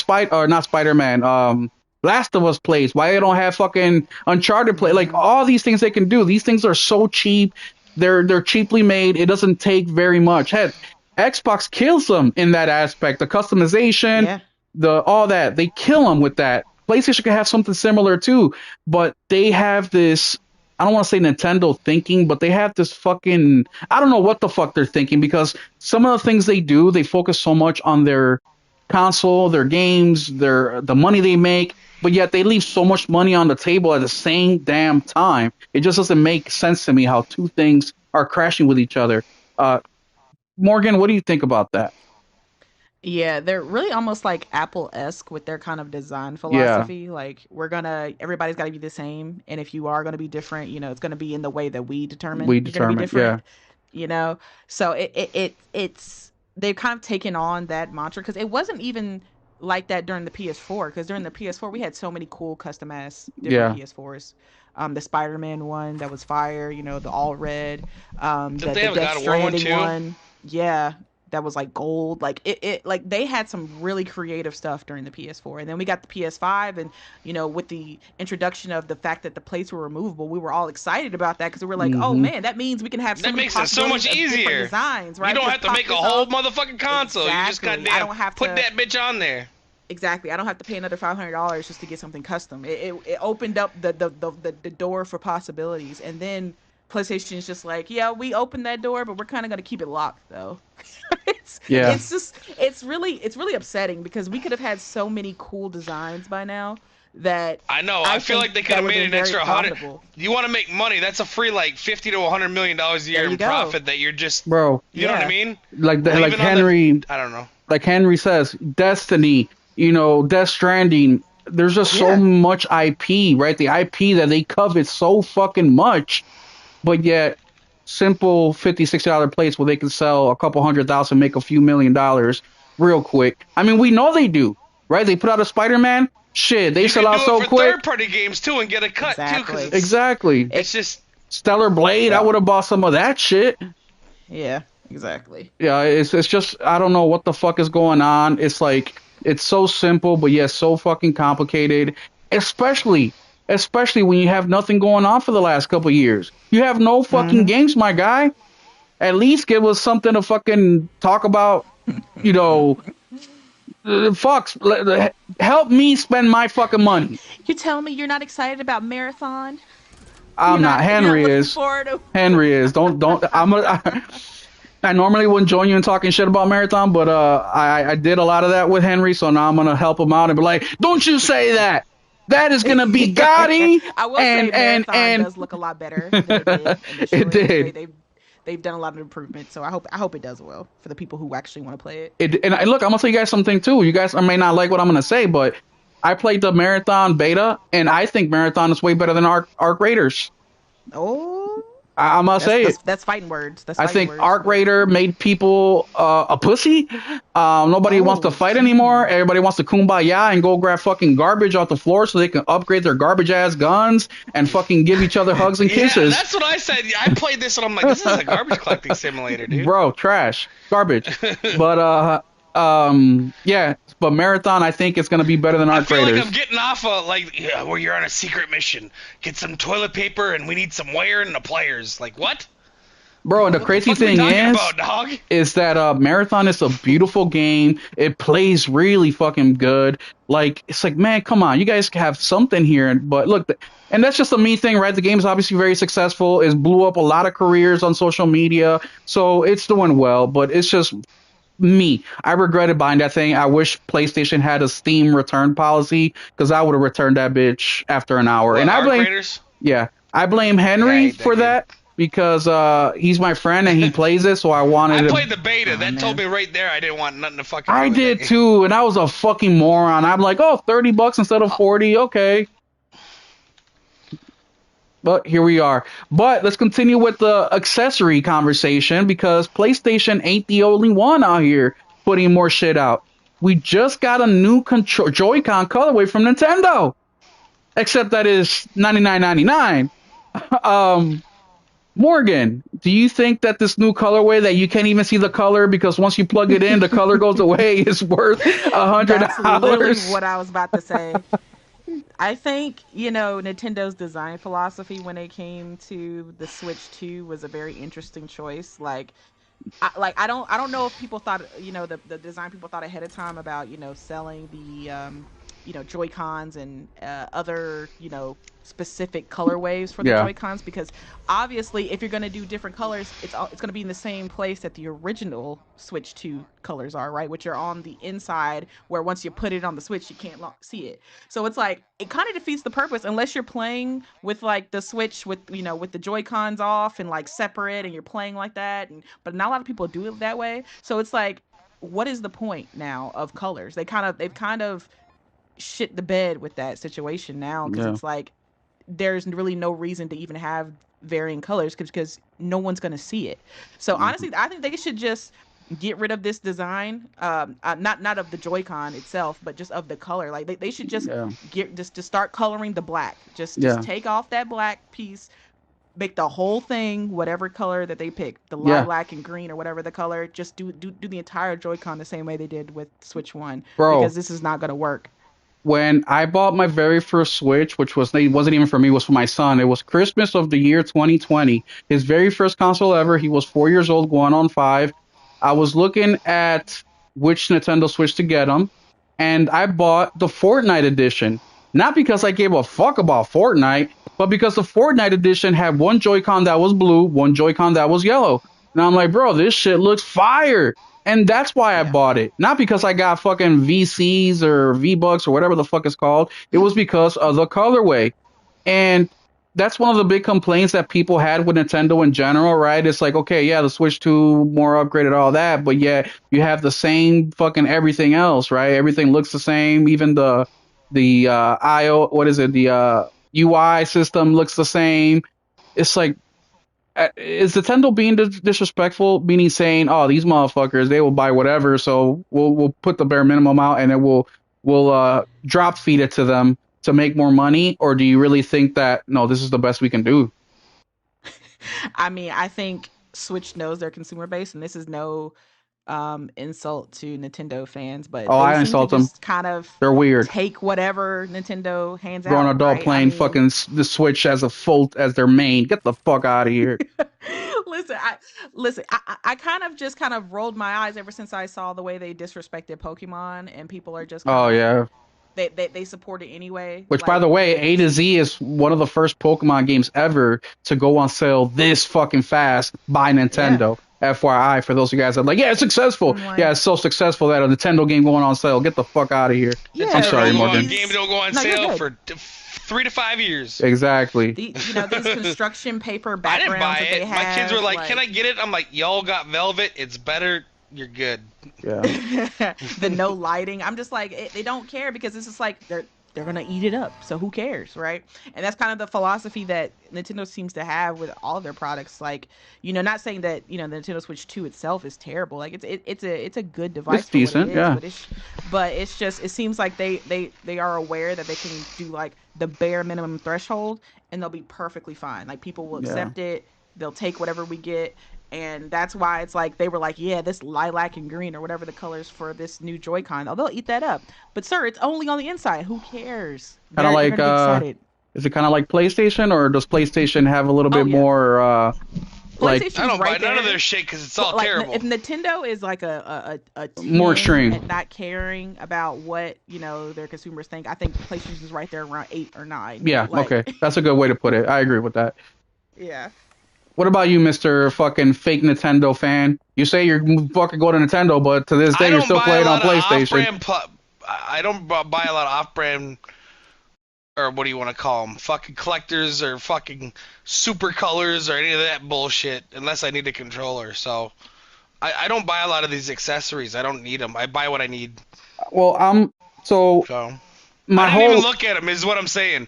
We have two Sonic. I have one that's a corded, one that's wireless. We have one regular Pro controller. That's 3 goddamn handheld controllers. And then if you got a handheld, you got the ones that it comes well, with. I So get it, not for I'm you good, dude. personally, but I'm I talking didn't look about at it. I'm not even for gonna the lie. general. Okay, so my whole life, I could never afford any collector's editions or any. Like, I got what I got. If I got a second controller, that is it. So I got my console and I got a second controller. That is it. One game, maybe two, depends if my parents got a little bonus money that year or not. And then every holiday, I would get a game, some socks, a T-shirt. That's it. To the next console, where I got the next console with another controller and one game, or maybe two, depending on the money. Once again, and that is it. It wasn't until my 30s that I played video games throughout my whole 20s, but I was more, trying to create my life, my career, and all that. That I wasn't playing games like I do now, and the games that I did play were Call of Duty, MLB The Show, casual gamer shit. So I didn't really care about any special editions. Shit, I didn't even know when they were coming out or anything like that. It wasn't until this generation that I started doing that because I could afford now finally. And now that I'm into heavy into gaming, yeah, why not? So, but something that I'm doing now for the first time ever, I just made a purchase. I'm gonna make a video on this when it gets here. But I bought my very first third party controller for Nintendo. It is from it was like Fun Lab, and I'm gonna be real. The reason I bought it was because it lights up with RGB lighting with Dave the Diver. That's really why I got it, because I thought Dave the Diver is fucking fire and it looked Yeah. cool. And I was like, you know what? For the price, I got a 20% discount code as a first time buyer. So I only got it for like $50 instead of like the 70 or 75 that they wanted. So I was like, you know what? Why not? And I went ahead and bought it. So I can't wait till it gets here. But the reason I stay away from third party and just about anything in my life, whether it's parts for my car, whether it's, repairs for the heater, AC unit, is because third party is generally just that, third party. They're cheaper made, lesser quality. You know what I mean? They're not quite as good as the first party stuff. So this is going to be my first time experimenting with third party, and I really, really want to take a close look at that. I'm going to experiment with it. I'm going to play games with it. I'm going to hook it up to the PC and see what it does then. I'm going to really investigate this thing because $50 is half off from 100, dude. That's way different. So if we can get something that's close to what Nintendo offers for half the fucking money, we need to start hitting them where it fucking hurts, and cutting $50 off of them is a big step forward to get them to do what we actually want. Because until we do that, they're going to continue to give us slop because they have no reason to change. I use the example of Monster Hunter Wilds. Why the fuck would Capcom change the engine that they used to make that game when they sold 1 million copies in 6 hours? They have no reason to change any fucking thing. So they're going to continue on. So we got to hurt them with their pockets. And the other thing, too, is one person is just not enough. They don't give a shit if they lose 1, 2, 100, 1,000, 5,000, heck, even 10,000 people. That's pennies to them. But we really got to come together as gamers and do what's best for our own self-interest, because these people do not care about us. We're just wallets to them. They're so fake in front of us, and they end up doing the opposites of what we want to do. But any other comments, questions, concerns about the specific thing? Nope. All Nope. right. Nope. Cool. Nate says, I really do not understand how people play the Switch 2 as their mains. Yeah, I don't either, bro. That's fucking weird. Like, number one, why did we all buy a PlayStation? I'm pretty sure it's because of exclusives, right? Nah, that's why we buy Switches. Mario Kart? Luigi's Mansion? Fucking, you want to be sucking off ghosts all fucking day? Yes. Duh. Shit's Like fucking Kirby's gay. main. Kirby game is actually pretty good. Like, I just don't get it. Okay, let's say, oh, well, you Yeah, can I play love third Kirby. party My games. kids play that all the times, though. You can play third party That game's games, great. right? Yeah, you can play that fucking 420 fucking P fucking trash bullshit. Like, I don't get it, Bro, Nate. you I just agree with hating. you. Cyberpunk 2027 Don't on even get me started with Switch 2 that. is fire, bro. Bro, I literally bought, so I own, It's the same as on PS5, man. You just yeah, can't see it. yeah, I can't see it, right? I wear glasses in real life, so yeah, I need to get my new prescription because I can't fucking see dick. And mind you, I own Cyberpunk on the PS4, I own it on the PS5, I own it on the Xbox Series X, I own it on Steam, and I own it on the Switch too. It's one of my favorite games of all time. I bought that bitch in every fucking platform that you can get it. Real. And I'll tell you what, that the fucking Switch is garbage from the first moment I put it in. I mean, the one thing that surprised me is it didn't look worse than I thought it would. That's the only fucking thing that surprised me. And I have a video out there where you can hear me say, "Oh, this ain't that bad for a Switch." Like, I didn't mean to be negative It's about not it, that but that's bad just for what on the came go. out. Hey. But I was just like, what the fuck? IGN, fucking, what's the other one that people love to bring up when we're talking about specs? Where they do the comparisons and frames and all that. Oh, Digital Foundry? Digital Foundry. They can suck my dick, you fucking liars. Shit looks garbage. Yo. And take it from me, I played on everything. Moving on to the next topic before I fucking oh, we're not done with Nintendo. Did you guys see Nintendo and AI usage? Yeah. Yeah. Nelson, have you heard about Saw that? that. Not really. So Everyone's Nintendo, using AI, so I just kind of ignore it. except Nintendo. Nintendo prides themselves in being fucking. We charge 80 because we have the best 13 developers in the fucking world, They even do. though it's the same fucking game times 10. Well, what's up, RPG? So they used AI to make a commercial, and the reason people found out was because it was sloppy AI, and you can see the dude's thumb twist in an extremely unnatural way while holding the baby. A multi-billion-dollar company like this that prides themselves on being super, what's the word, super deliberate on their products and what they sell, not just what they sell, but how they sell it, not just what you play, but how you play it, not just, oh, you named your son Mario, we're suing you and we're taking your fucking house and your kids and renaming them to John, right? They do the extreme shit, but yet they use AI for a fucking commercial. The fucking hypocrisy. Morgan, what do you think about that? I'll be honest, like I was kind of surprised because I could have sworn Nintendo came out earlier, like last year or something. When when generative AI and everything like that was kind of getting talked about in the gaming sphere, and they were saying something along the lines of, "Oh, we're not going to do that. We're not going to use that. In our game, in our first party games. Our games are about our creatives and our teams and blah blah blah, all that good stuff, right?" So it just seems weird that like you would think a company like Nintendo, right, a Japanese company that kind of prides itself on the artists that make the games and make the company great, would go out of their way to kind of make a AI commercial. Like it just kind of rubs me the wrong way because this is a family company meant to sell to like Hmm.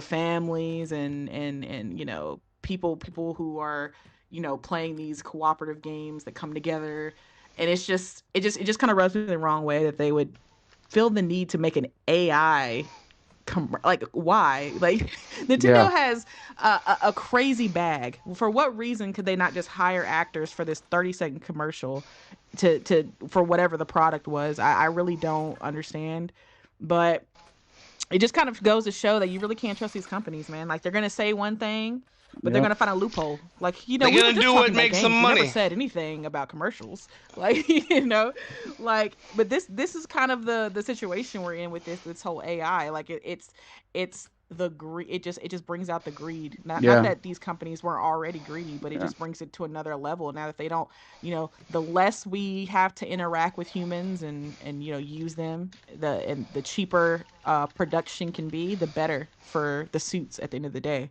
Dude, So and the crazy thing it really is, sucks. like Mr. Henry Heck says, Nintendo is the perfect fucking company for AI to make their games. You know what I mean? Like if any company were to use AI, Nintendo would fit right fucking in with them because I I wouldn't be mean, able to tell the would you be fucking able to tell? difference.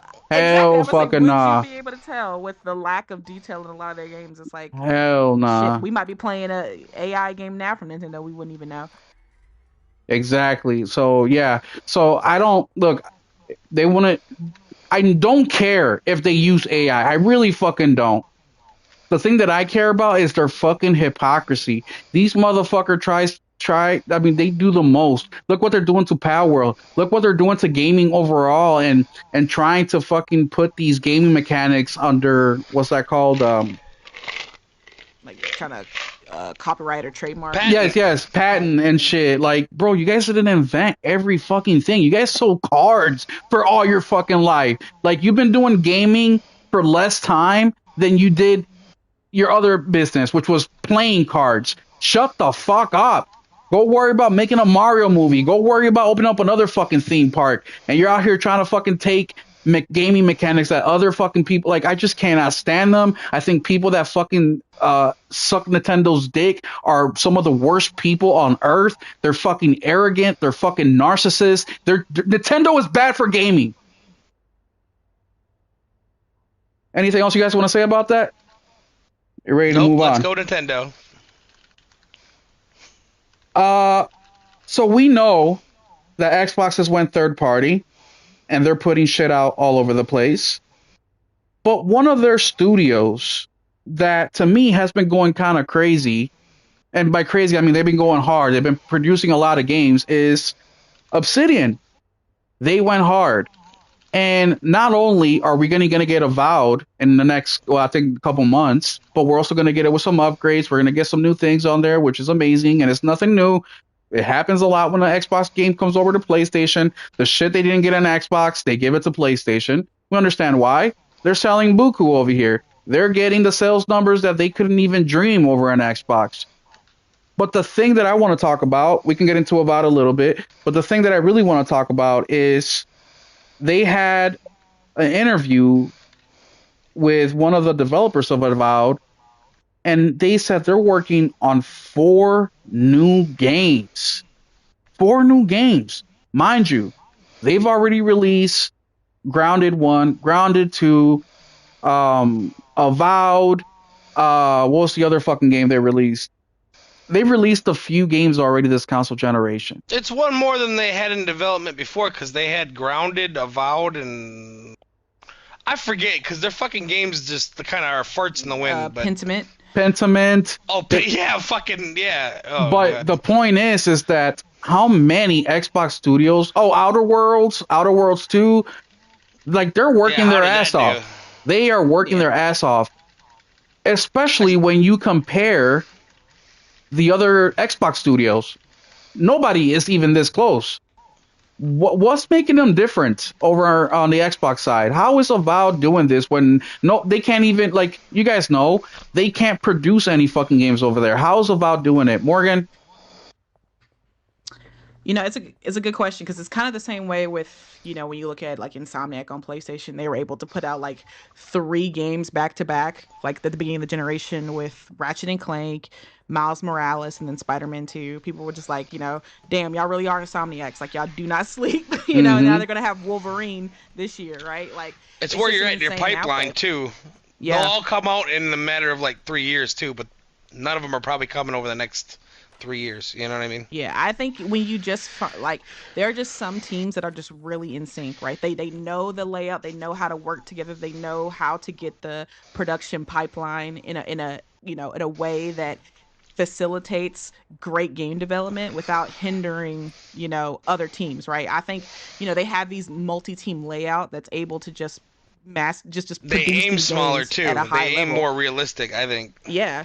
And I think that's what a lot of people are wanting. Like not every game needs to be this big AAA blockbuster, right? Like a lot of their games are kind of on like the lower end of AAA or even AA with something like Pentiment and Grounded, right? So it's like they're able to get these games out because they're not trying to make these $500 million games, right? They're able to focus on these smaller projects and get these games out quicker, which is why a lot of gamers have been asking for this from a lot of studios. Like, hey, you don't need to put out a AAA, bro. You can make AAA quality with a smaller budget, right? Like, Morgan, especially, yeah, I said the same thing, and people yeah. said they made No, fun of you weren't. me. You were talking about They said indie type shit. no. Shut up. Yeah, I Don't said change your that goddamn too. story. I said Five that too. people. But Fucking ain't getting nothing done with I've five used a people. million different fucking examples. A No, you million. didn't. The whole fucking point is they could be fucking doing more. If you have I a mean, we studio that see has that exactly, you have a studio that has 400 2025. fucking people, you can take 5 or 6 people, put them in a fucking closet, and say, "Go be creative." And every few months, the studio head comes in and says, "Let me see your progress. I like this. I don't like this. Keep working. Keep going." Fuck, They we ain't gonna see get a whole lot studios. done with five Look goddamn at people. Ball X. One Out of here. fucking guy, they sold 1 million fucking games in a week. And they're just one person. Or one Yeah. studio, I mean. How many indie games that we have that have been crushing fucking sales this generation? Look A at the Game of the Year handful. There's awards this 20 year. 20,000 of them It motherfuckers a year, and it like was three make money. literally all the nominees were literally from smaller studios, and they weren't making games that were these $500 million games, right? We had Expedition Yeah. 33, we had Kingdom Come Deliverance, we had Hades, we had Silk Song, right? All of Yeah. these smaller teams, but even with the fact that they were smaller teams with a lower budget, they were deemed as the best games of 2025. That's what I'm saying. We don't need, like, I'm not against blockbuster games. That we don't have to have just that. We can have a variety, and that's what a lot of people are starting to realize, that a game doesn't have to be AAA to be great. I think Bro, a lot of people are kind of finally opening up their minds to that. Like, I also talked about this on Thrifty's podcast. I think the last time I was there, Thrifty said that it would water down their brand. 100%. That's why I think Xbox, bunch of dog shit. Get the fuck out of here. So you're telling me that a studio like Insomniac produces an indie size type of game is I ain't gonna watering give the a fucking shit fuck. down? Get the fuck out of Yeah. I here. mean, did you like They Miles make a Morales though? pentiment, like who gonna remember Exactly. fucking pentiment? Exactly. But did Miles you like Miles Morales. Morales? I'm Insomniac. McDonald's Nelson, though, Simulator. did you like Miles Morales though? That was not small. Sir, That was like that was 200 goddamn. That was a sir, that $50 was a game, my small boy. game. That was That a was 7 $50 game. hours. That ain't no goddamn indie though. That there's like watch the credits. There's like fucking 500 motherfuckers that worked. Okay, Sure. you're semantics I'm right not now. saying they all have You're to at be semantics full right size. now. No, I'm not. God Yeah, damn it. you I know are. what I'm talking about. Yeah, you are, because you're focusing on indies like it's a fucking $5 budget. Anything You outside always of say 5 AAA. people or 10 people. Like a That 100 is person just the one team is small, example. and they can be. That's the example you always use. I mean, look at A something lot, a like lot of Kingdom these Come studios are Deliverance, only right? 100 fucking people. That's a smaller game. Saros is a smaller game. That's cool. They're like a 100-person Oh, but studio. Saros is cool. Get the That's a fuck double out game. of here. Saros You're a is typical cool. Nintendo fuckboy. Some things are okay, but other things are not. Saros is cool, but Miles Morales, get the fuck out of here. And yes, Nate, Morgan does have a strong fucking memory pulling out Miles Morales out from the back to a slam dunk out here. I never said about the Mafia smaller. I like that game. Oh, Yeah, yeah, that was no, a great That's whatever. still great that's still example a right there. 130 Yep. man fucking team. Keep digging Ain't your no own hole. goddamn 20 people get nothing done. Worth a goddamn nobody give a shit. Oh, you're right. Like, I've never used Expedition 33 before with 33 fucking developers. 5,000. Now I gotta fucking explain every fucking ounce. Get the fuck out of here. Anyway, yeah, Morgan, you're absolutely right. And I've been saying this for a long, long time, dude. It doesn't have to be AAA. And another thing that I'm a huge fan of, look at the success and the blow up of FromSoft this Hmm. console generation. A big Yeah. reason for their success is reusing assets.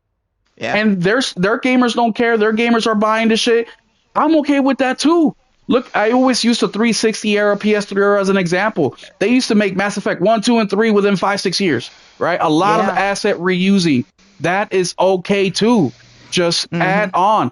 Like, I just don't understand why Not if we've got no. PlayStation does There it. we I go. don't know if you've CD seen Projekt people, but Red, Everybody could do it except for PlayStation. The most successful Exactly. fucking game console maker, game man, did maker you in the hear world. when Get the Horizon fuck came out? outta It's here. too much like Horizon. Ghost Who is too said much that? like Ghost. Fucking everyone online. They're all bitches. Oh, you all mean the of them. fucking liars who don't play games or play 400 Yes! hours but have Yes! podcasts?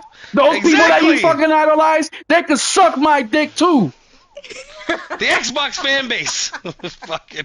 Out here fucking streaming fucking 13 podcasts a week but only have 222 hours. Suck my dick, you fucking losers. Yeah, they really do. I was listening to a lot of people's end of the, talking in the end of the year about, the games that they played, and it's just sad because a lot of these podcasts Yeah. are like, oh yeah, I didn't finish that. Oh yeah, I didn't finish that. Oh yeah, I didn't play that. I didn't play Yeah. that either. I'm like, bro, you were talking about all these games. Yeah. You didn't play any of them? Yep. Morgan, Bro. if you look at my banner on X, I started last year and I kept it going this year. I have a screenshot of my wrap up in that motherfucker. Yeah. That is my banner. Yeah. I got 1,800 As you hours. And I'm not saying that for you to be out here giving your opinion, you need to have 1,800 hours. That is not what the fuck I'm saying. What I am saying is the motherfuckers out here being negative, saying don't play this, don't play that. Like, how do you know? You don't fucking play this shit. And even the big YouTubers, what's his fucking name? Lono. I had a personal conversation with Lono on X, and he told me. I should have screenshotted, but it was a public thing. Everybody was there. I don't have time to beat that many games. I can only beat 3 to 4 games. You don't have You're home time. all day. You're doing this for a living, you fucking loser. You're doing this for a living. You stream every fucking day. Talking about drop a bomb here, drop a bomb up my ass. Suck my fucking dick. That's why the fuck you got kicked out of Destiny. Not because you don't know how to say no, it's because you don't play no fucking games. Shit. Sorry for yelling, y'all. I do Sad think that's reality. funny. Like, I always think, like, I can still get in 20 to 40 hours depending on the week. 20 to 30 hours. And I'm gone 70 hours a day or 70 hours a week just for work. You know what I mean? With travel. And if I could just sit at home all day. You know what I'm saying? Like, goddamn, just my travel time alone a year is like fucking 150 hours. And then you know they what want, I mean? I don't bro. know. Then they want to shit above everybody else. Like, oh, I got a family. Oh, I got kids. Oh, I ain't got. Motherfucker, we all got families and kids. What the fuck you talking about? I still go on dates. I still get my dick sucked out here. I still raise my kid. As a matter of fact, I homeschool my kid, which means that I have to take time to educate my retarded ass on the subject I'm gonna be teaching them that day because I don't know what the fuck I'm doing. So I'm doing double the fucking work. I'm a single dad who cooks and cleans. I fucking do. But you know what I don't do? I don't watch movies. I don't watch TV shows. I don't go out drinking. That saves me a lot of money and a lot of time that I can invest in gaming. And I'm not saying you have to do the same thing. Once again, this isn't about who can play the most, who can beat the most games. This is not that at all. It's about all these fucking negative ass people who go on here and start talking shit about games, who start talking shit about consoles, but yet they haven't picked up a controller in a week. That's the shit that I'm talking about. And these fucking dudes act like they are the busiest fucking people in the world, but yet they want to make gaming their fucking careers. abusing the fucking system, giving us a bad fucking name, having these pity ass fucking wars on social media about fucking whose console is better. It's like, my guy, you are not the authority in this. But guess what? People love it, right? It all goes back to that first topic we were talking about. There's just so much money in gaming, but Yep. not a lot of people are actually gaming. It's just, oh, let me just Yeah. say Yeah, I'm I know. gaming. What I hear all the time is, oh, how many people are playing it on Twitch? And I'm like, I don't give a fuck how many people are playing it on Twitch. If you're watching the game, you ain't playing it. Like, Yeah. I Yeah. don't know. That it's something that always bugs me. Like, oh, do Um, you watch Twitch or subscribe to my Twitch? I'm like, I'll subscribe, but I'm not gonna lie. I don't watch. There's a reason I listen to video game podcasts and stuff like that, because I can do it at work when I'm unable to play a game. I'm not gonna watch somebody sit and play a game, because if I have time to watch somebody play a game, I'm gonna be playing a fucking game. Facts. You know what I mean? I listen to a lot of YouTube and podcasts because I'm at work with headphones on. My hands are busy, my mind's busy. It's a distraction. You know what I mean? It's like Mm-hmm. being as close to games as I can get without playing a game. I guess I don't know how to explain it, but yeah, it's unfortunate, man. It really is, because there's so many great games out there that get So fucking many, man. I could retire demolished. today and do nothing but play games all day, every day, and I still wouldn't get around to half the ones that I want to play, because there's 100 games a year, and a lot of games are long. Fucking JRPGs are like 50 to 200 fucking hours each. These games out here get demolished all because some fucking asshole who didn't like that a developer didn't give him a review code. You know what I mean? Or some fucking bitch ass journalist that works for IGN and only played the first 5 hours, and now he thinks he has a good scope for the game. Goes out here and tells you that it's a 4 out of 10. It wouldn't even fucking play it. But when you have real gamers like everybody here, shout out to RPG, Henzo, Henry, fucking my co-host Nelson, and Nate, fucking Dizzy, Morgan. When you have real gamers like us out here telling you that, yeah, the game's not that bad. It's got a couple issues here and there, but it's actually pretty fun. The gameplay mechanic, the story, whatever, the music, blah blah blah blah blah. Nobody ever listens to us. And look, I Nope. know we're not looking for validation, right? I don't think I'm a pretty good. I've been in sales, my whole life, so I'm a pretty good read of character, and I, I don't think not one of you guys have ever done anything that I can say, oh yeah, they're cloud chasing or they need that attention or anything along those I ain't got lines. the time to cloud chase. We say these Facts. things because we are fans of these things, I and we troll, would I like troll, I troll on Twitter. That's what I got time for. It like we takes would a matter like of seconds. for people to find a good ass game. How many YouTube videos have you guys seen where people are saying gaming ain't what it used to be? Gaming is dead. Shit. Gaming is blah blah blah blah blah, right? And I'm over here thinking, fuck you mean? I wish I had another me so I can get more games in. Facts. You know what I Facts. mean? Someone needs to go to work and shit for me and do all that so I can stay at home and play games all Exactly. day. Take my Exactly. kids to practice. You know what I'm saying? Shit. Oh, you I gonna was watch them today? All right, I'm gonna stay home and play games. I was just You gonna telling take them Morgan. to? You take them to the dentist? I was just telling All right, you got Morgan this. that I have, even though I took a whole bunch of PTO time the last couple months, I still have 2 weeks left. And I'm like, you know what? I'm gonna take some PTO on February. It's my birthday, and then I'm thinking I'm gonna do a 3-day weekend, right? But I'm like, oh fuck, my birthday, my family's gonna go and want to have dinner, right? Do something. I might as well make it a 4-day weekend, so then I can have a 1 day for me and do the family shit, right? But the point is, I'm still doing my social responsibilities. I'm still doing I'm not in my basement just straight up tied to the controller and doing nothing but playing fucking games. That is not what I'm doing at all. But I am making time for the thing that I like doing, and that is playing games. But everything else comes first. Gaming is just the extra free time that I have. And these fucking people are ruining it. They're making it more difficult.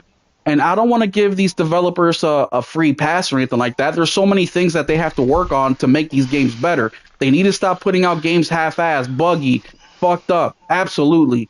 But we also have to do our own part in this. Anything else you guys want to say before we wrap up here with our last topic?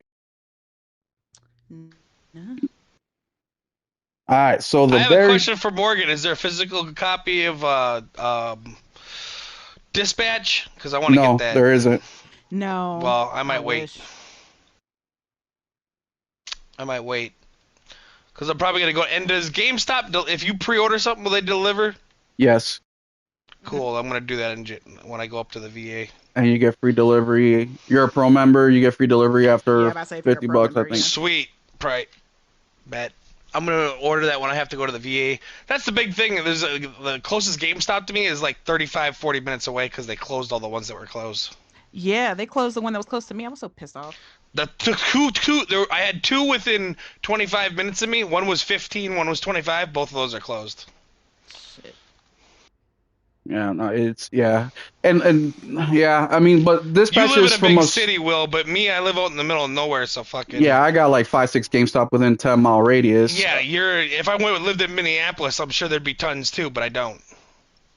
But yeah, no, I mean, some you need to keep an eye out on these places like limited run games because those are the ones that will probably put out a game like Dispatch on uh on physical. It's just it's Yeah, I was unfortunate. just hoping there was, because I'm probably gonna pre-order Resident Evil, so I could have like killed two birds with one stone. But Oh well, it Resident is Evil what for it sure is. gets a physical. And the last topic I want to bring up is actually some exciting news for a lot of people that are fans of. I don't want to say fans of Ubisoft because we all know how people love to hate on Ubisoft sometimes for no fucking reason. Fuck But Ubisoft. the Division 3, the Division 3 is actually being worked on, and it will be coming out probably this console generation. So, have any I of you doubt it, guys had but experience with the Division 3? Or just nope. I was very the division. disappointed in Division 2. That's the last Ubisoft game I bought day one. I was Yeah, I Morgan, played the disappointed with division. it. you Yeah, do? I played the division before. Are you like a fan? Do you like it? Do you not like it? No, I mean I was just playing it with some friends one time. It wasn't bad. It's just I'm just really not a live service gamer, so I just kind of Yeah, just fell out of it. I feel that. Well, I didn't know it was a live service. I mean, I played this thing for the first time like 2017, 18 or something like that.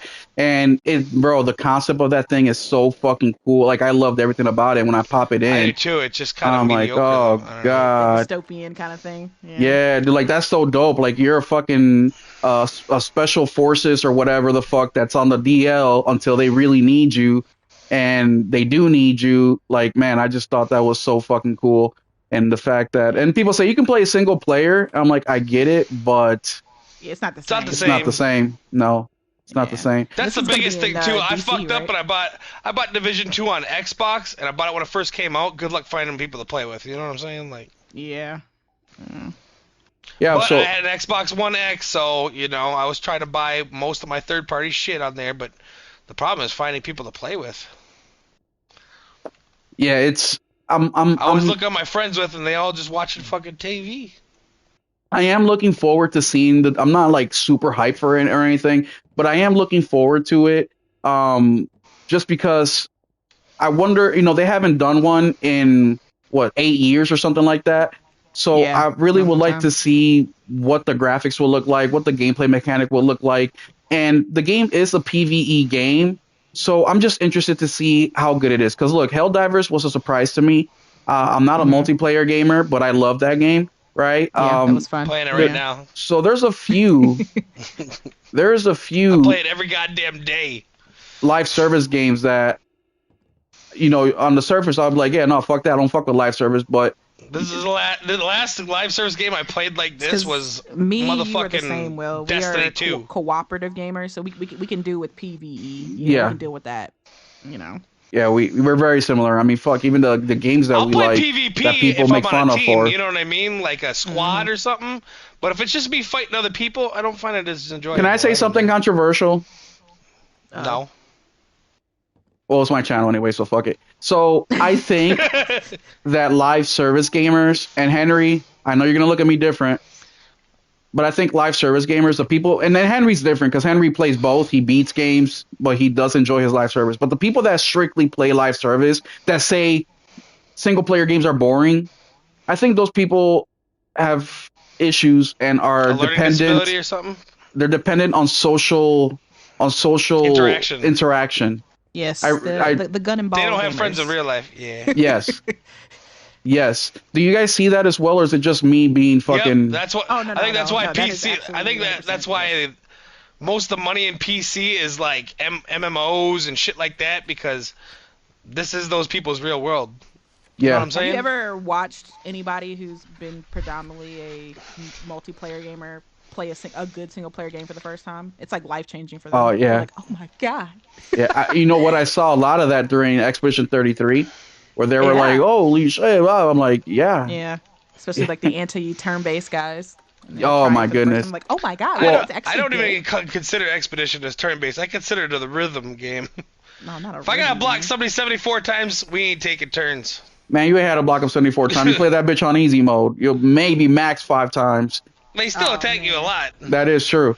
Well, I was one of those people that I've never beaten a freaking turn-based game ever in my life. Never. I mean, I bought Lunar on purpose, and I never played hmm that game. It was just because my neighbor used to play that game, and I used to come over and watch it all the time. And I bought it for nostalgia reasons. I do want to play it, but Expedition 33 is the first game, live service game that I actually was like, I want to play this. I want to, you know what I mean? yeah. So that game, and I think that's why I deserve Game of the Year, because culture, not just is it a great game, but culturally it did a lot of things that a lot of games that were in that Game of the Year nominee or nomination didn't do. You know what I mean? The hmm music and how it affected culturally, the game, how it came together, how they got all the writer, the composer, like all the shit that fell into place in order for this game to come out was a very unique thing. Now, if the hmm game wasn't as good as it was, all that shit wouldn't have mattered, right? Yeah, it's impressive, but it wouldn't have mattered for Game of the Year. But the fact Right. that it did all that and the game was fire, yes, which hurts me a little bit because Kingdom Come Deliverance. I mean, Morgan, you beat that game. Tell I people love that game. tell people about Kingdom I Come love it so much. Deliverance. I could talk all day about Kingdom Come Deliverance. You don't want to get me started, but Kingdom Come Deliverance is so fucking fantastic. It's one of the best RPGs of the generation. It's gonna be. It's definitely one of my top 5 games of all time. It was absolutely a masterpiece from beginning to ending. The story, the gameplay, the mechanics. Like it's the type of RPG I like because it's an RPG where the things you do actually matter. You know, and a lot of games say that, like, oh, the choices you make matter, but they really don't.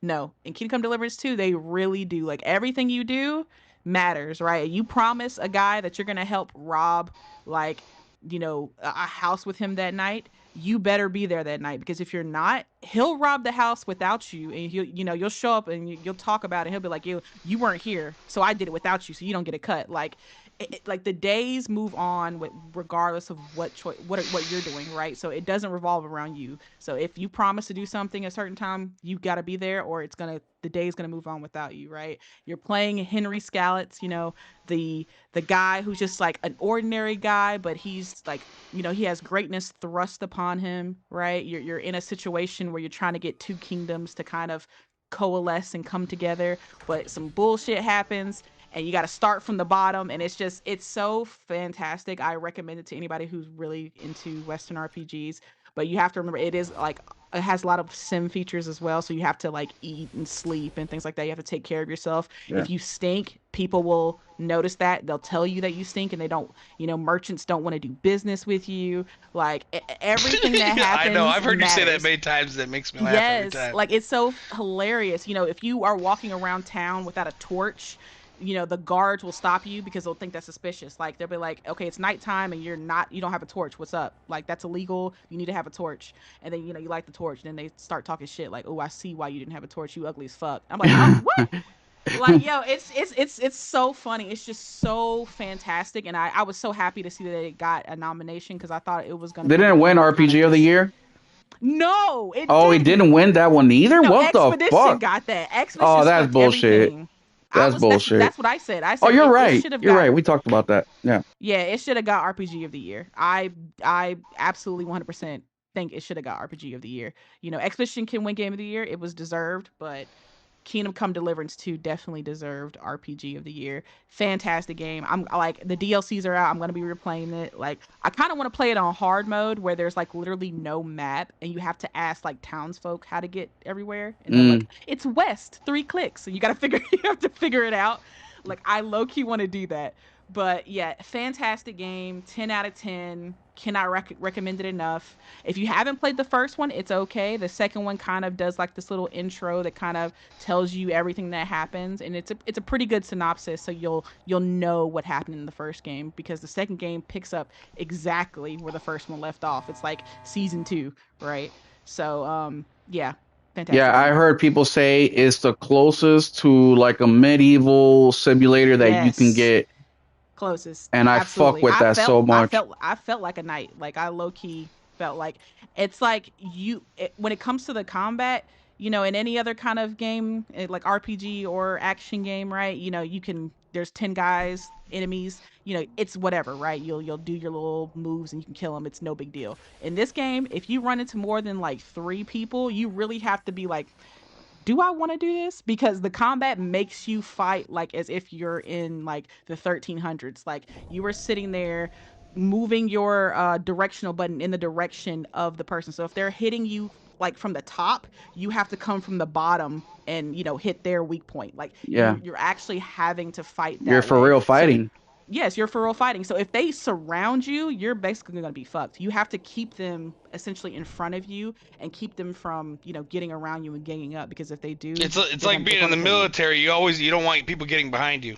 Yeah, You want to exactly. keep So you want to keep people in front of you so you know what they're doing. there You have been know, times I've been on my horse and I see a group of people and I'm just like, you know what? I'm going to have to do a U-turn. Nope, not today. Not today. you And I know that just turn was around. that was the number one. The combat was actually the number one thing that kept Yeah, me away I from the always keep game Yeah. everything. Yeah. Yeah. That's a major the thing for a lot first of people, time, and I get it. especially because like Because the in the first game is first very game, clunky with the Hey, combat it's yes, got too. to be better than Skyrim. especially when you're fighting that when you fist fight that first guy because of your dad's tools, or I think it was, and then Yeah, like the yeah. tutorial fight.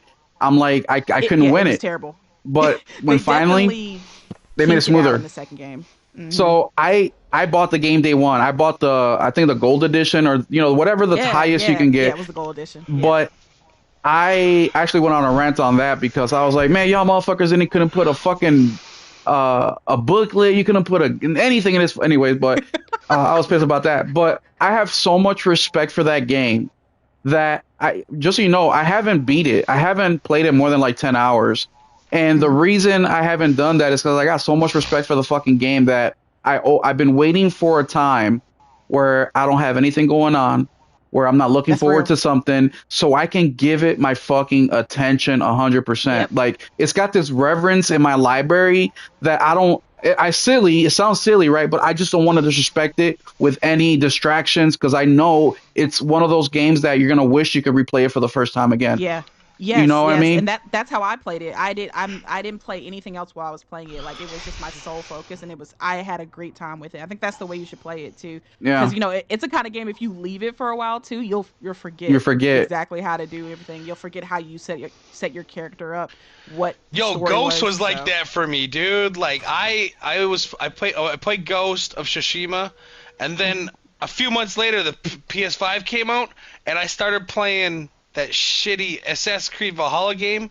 Put over 100 Fucking hours in awesome that. game.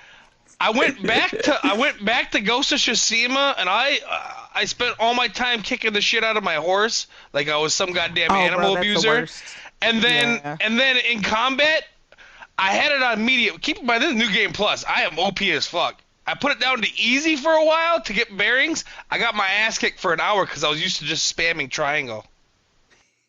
You know what I'm saying? Like I was getting Yeah, yeah. fucked You up. were Like switching I range was your like, stances and stuff. yeah, Yeah. I wasn't used to you like playing a game with real combat. Like it was just triangle, triangle, triangle, L1 triangle. Special like boom, dead. You know what I'm saying? I ain't gotta do nothing. Yeah, it's a very unfortunate thing that it didn't win those awards because I mean, fuck, Yeah. it's one of those games that will be remembered for a long time.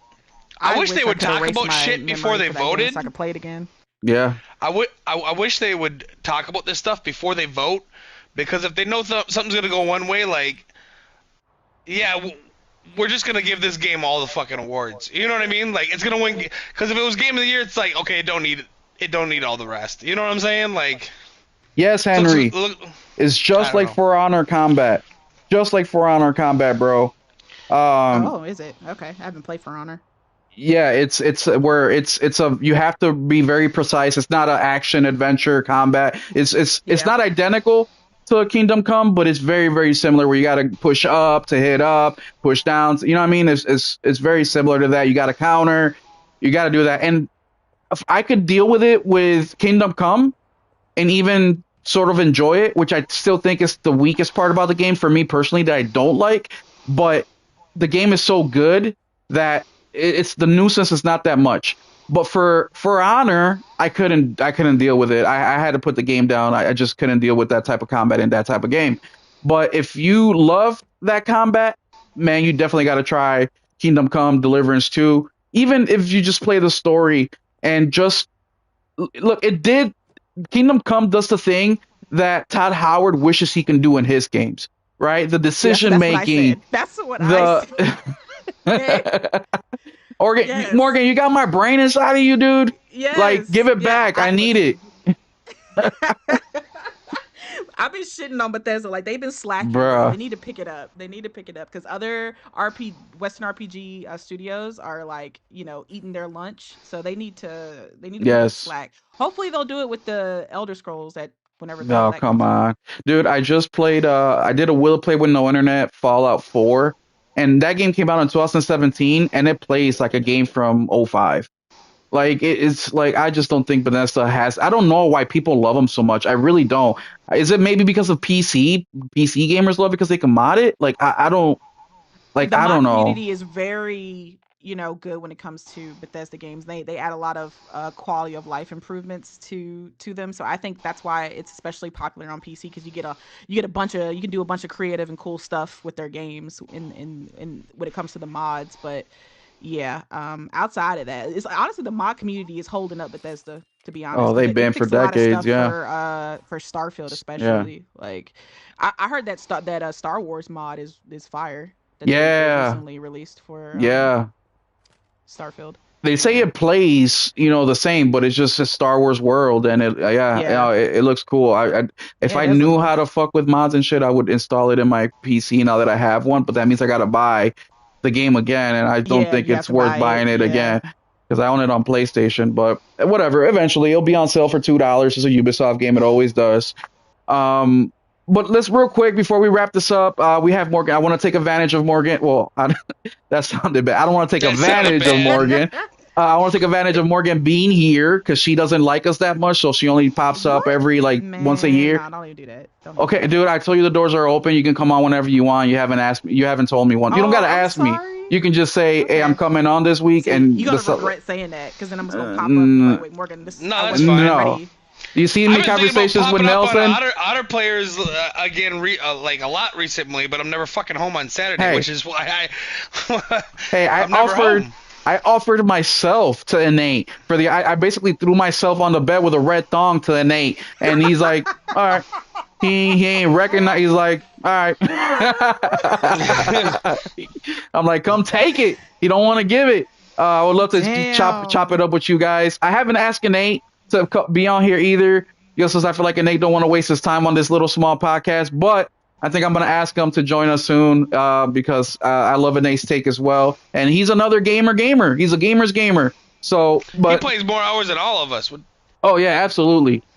Absolutely. And he games on everything. He has everything, just like me, just like a lot of Like us, that man right? ain't a real gamer. Don't let him fool you, No, man. He ain't real you like know how that. I know he real? Because he plays Power Wash Simulator. That's how I know he real.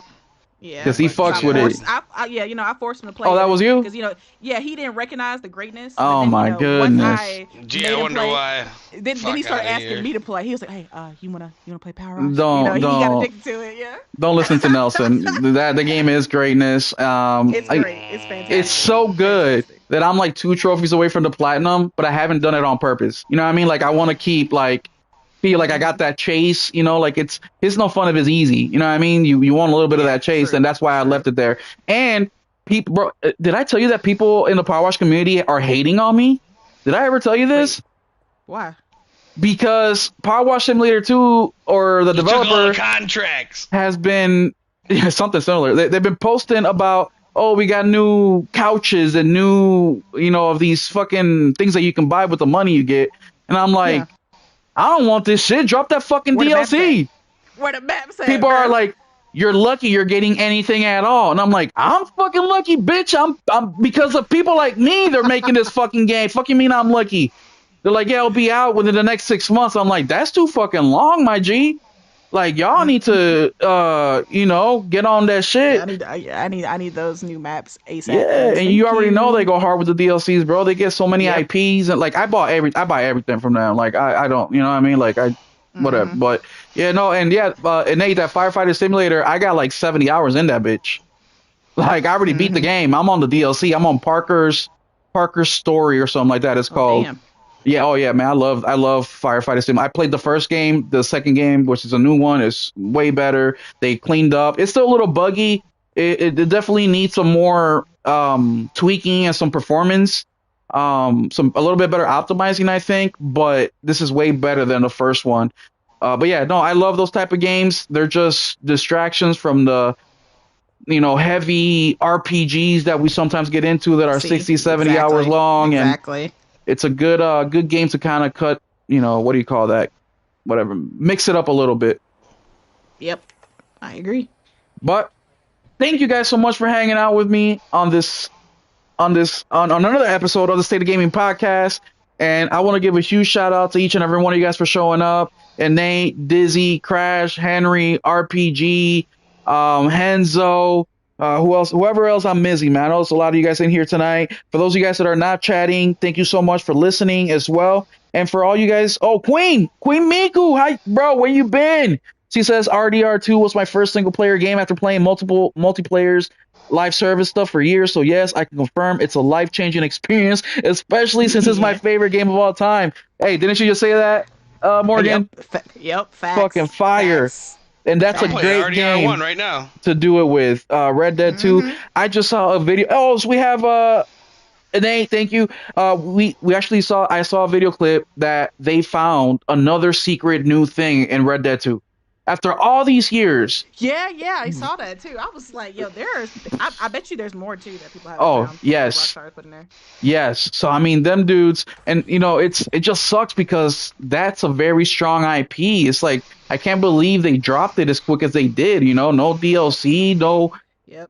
like yeah, I'm I saw surprised. the interview with one of the ex Rockstar devs, and they were asking him about what happened to the single player DLC for Red Dead 2, and they were like, yeah, we had some stuff, like we had some stuff in the works, but you know they wanted all hands on deck on GTA Online, and I was No. like, yeah, see what happens, you see, Damn. fucking live service every fucking Yeah. time, man. Yeah, live service. The same thing happened to PlayStation, right? We ain't have no Yep. first party games, so they were focusing on the live service shit. Yep.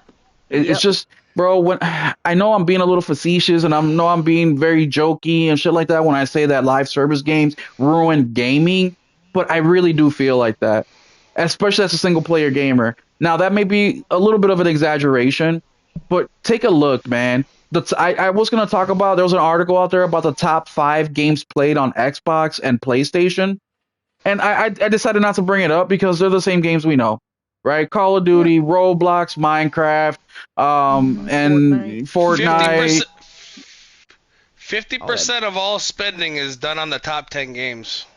Yes. So, but you still have to think, okay, the video game industry is 120, 130, 150, somewhere around there, $1 billion a year industry. So if we do 50%, you still have 60, 70, 80 billion that you're making from all the other shit. Like that's more money still than movies and music combined. You know what I mean? Like there is so much money out there to be made.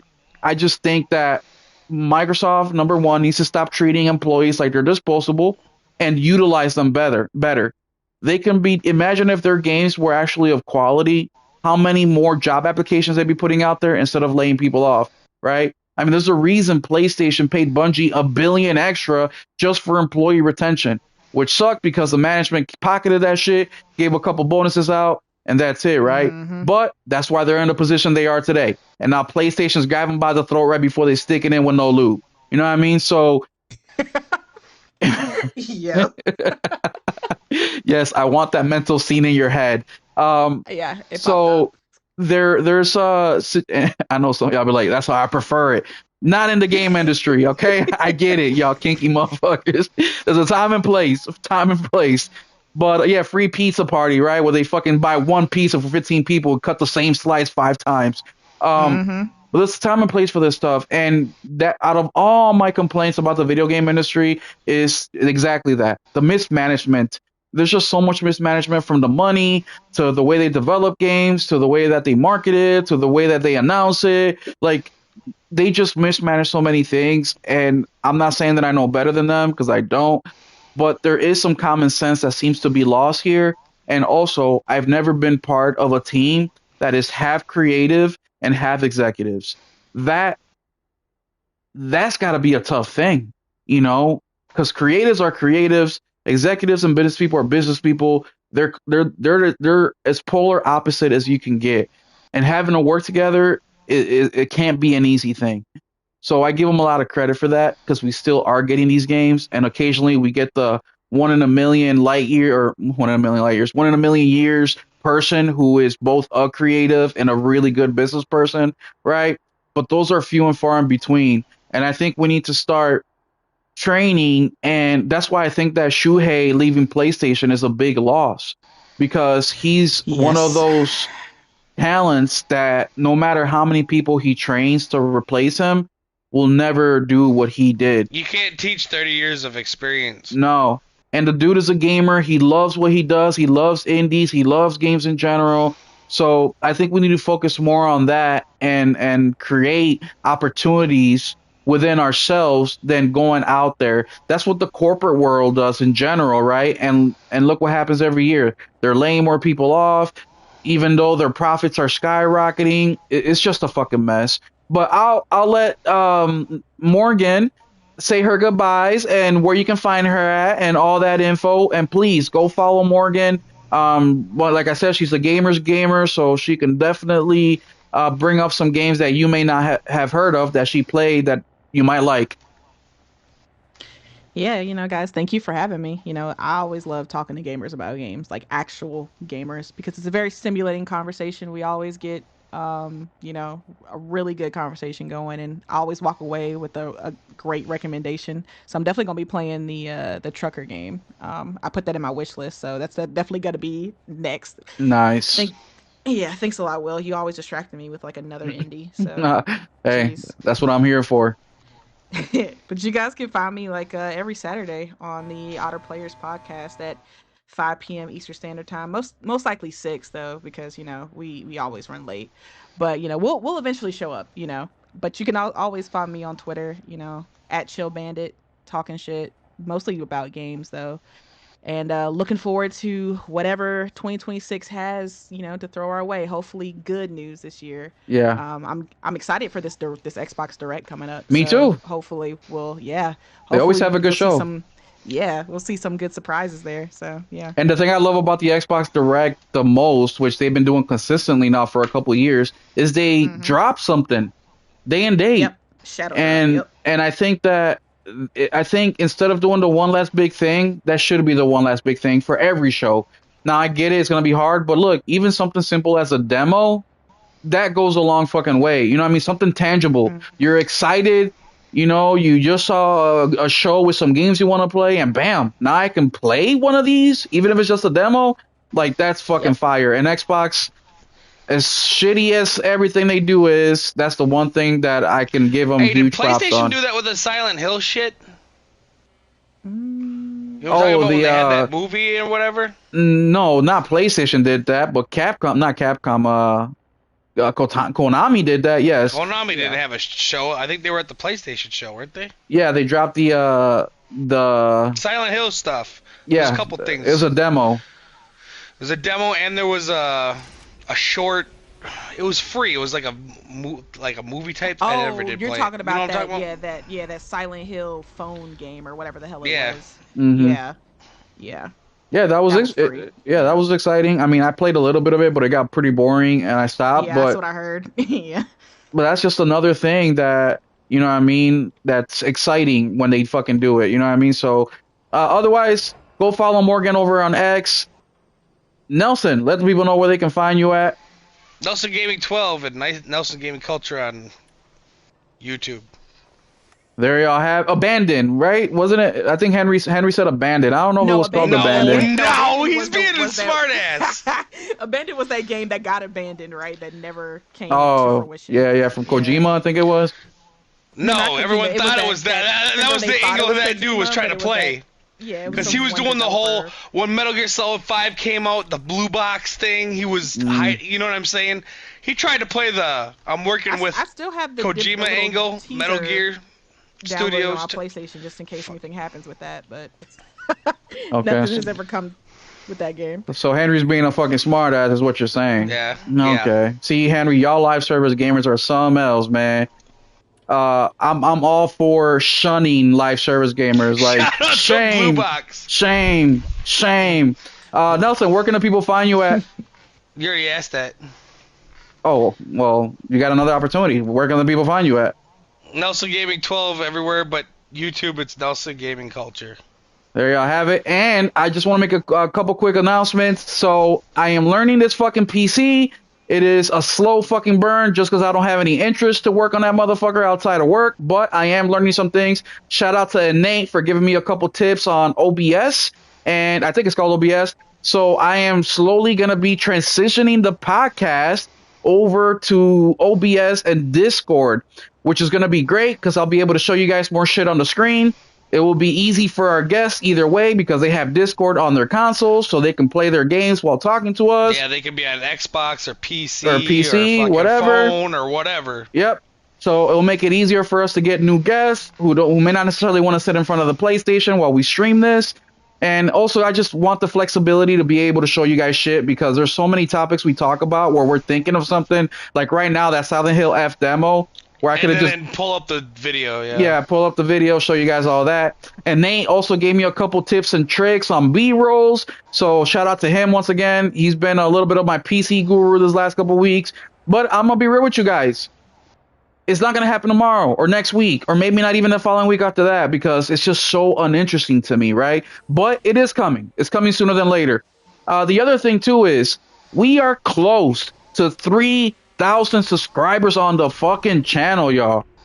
Like, when I got my first 50 subscribers, I couldn't fucking like believe it, let alone once I hit 1,000, and we're only like 60 or 70 away. By the end of the month, if we keep going at the pace that we're going, I should be at 3,000, which is part of the reason that I'm motivated to learn OBS and learn editing and all that, because I know if the channel wants to elevate, I'm going to have to elevate it. And the only way you can do that is by doing your due diligence. Also, I also want to take the time to give a huge shout out to our members. We do have some members, not a whole lot, but the guys that have been members, they have been members, most of them, since day one. And I want to start implementing that in these podcasts, give them a huge shout out. So I want to say thank you to you guys. And we'll start with our very first member ever, which he's gone for the night, but it's RPG88. Our second one ever, which only RPG only beat him by like a couple hours, is Mr. Henry Heck. You two have been phenomenal in supporting everything I do, so thank you. Then we have Mr. Steven Leone in the house. Then we have Skywarther. Then we have Mr. Nelson Gaming Culture going strong for 3 months. He was one of the last ones. He did it for pity, out of pity. It was a pity fuck, but I'll take it. Then we have Mr. Brett Siley. Even though he left our Discord, he still's been a member he DM'd for. me back the other day. But Oh yeah, no, nothing. Yeah. He wanted my help in the Ascent because I'm fucking OP as shit. But it's not crossplay, and I'm only like level 18 on Xbox. I'm fucking a god on PlayStation. He's still playing on Xbox. Yeah. Oh god. Poor guy. You know what it is I was looking at my PC, and it's because of Game Pass. PC Game Pass is only like $15, and you get all the shit day one too. So you get shit they don't get on Xbox. Well, yeah, that too. But yeah, it's a 9-day difference, doesn't it? So shout out to Brett, man. Also, I want to give a huge shout out to RCV Ventures or RC Ventures. Thank you for being a member for 21 days. And then last but definitely not least, Lord Metroid. Phenomenal dude. He's a Nintendo gamer.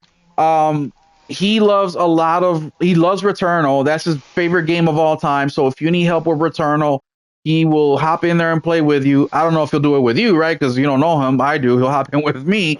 But he's that type of person where if he knows you, he will help you if you need his help. So shout out to these guys right here, especially RPG, Henry, Brett, Nelson, all you guys, because you guys became members when nobody else was, and you have maintained being members, and you also engage in my content and my podcast or whatever. I consider you guys. That's why you guys are all moderators, and you have access to Discord, and you can change shit. You don't got to tell me anything. You just do whatever the fuck you want to do, in all my in all my social media shit, because you guys definitely deserve that shit, and you guys are good friends of mine. So thank you, thank you, thank you.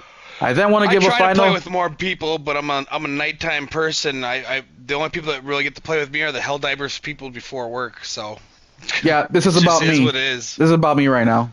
I don't care about Okay. your Helldivers and other. No, I'm just playing. I wish I could play more with Nelson. Nelson has a fucked up schedule. Like he's like 2, 3, 4 in the mornings when he's playing. I'm getting up for work around that time. You know what I mean? So I can't.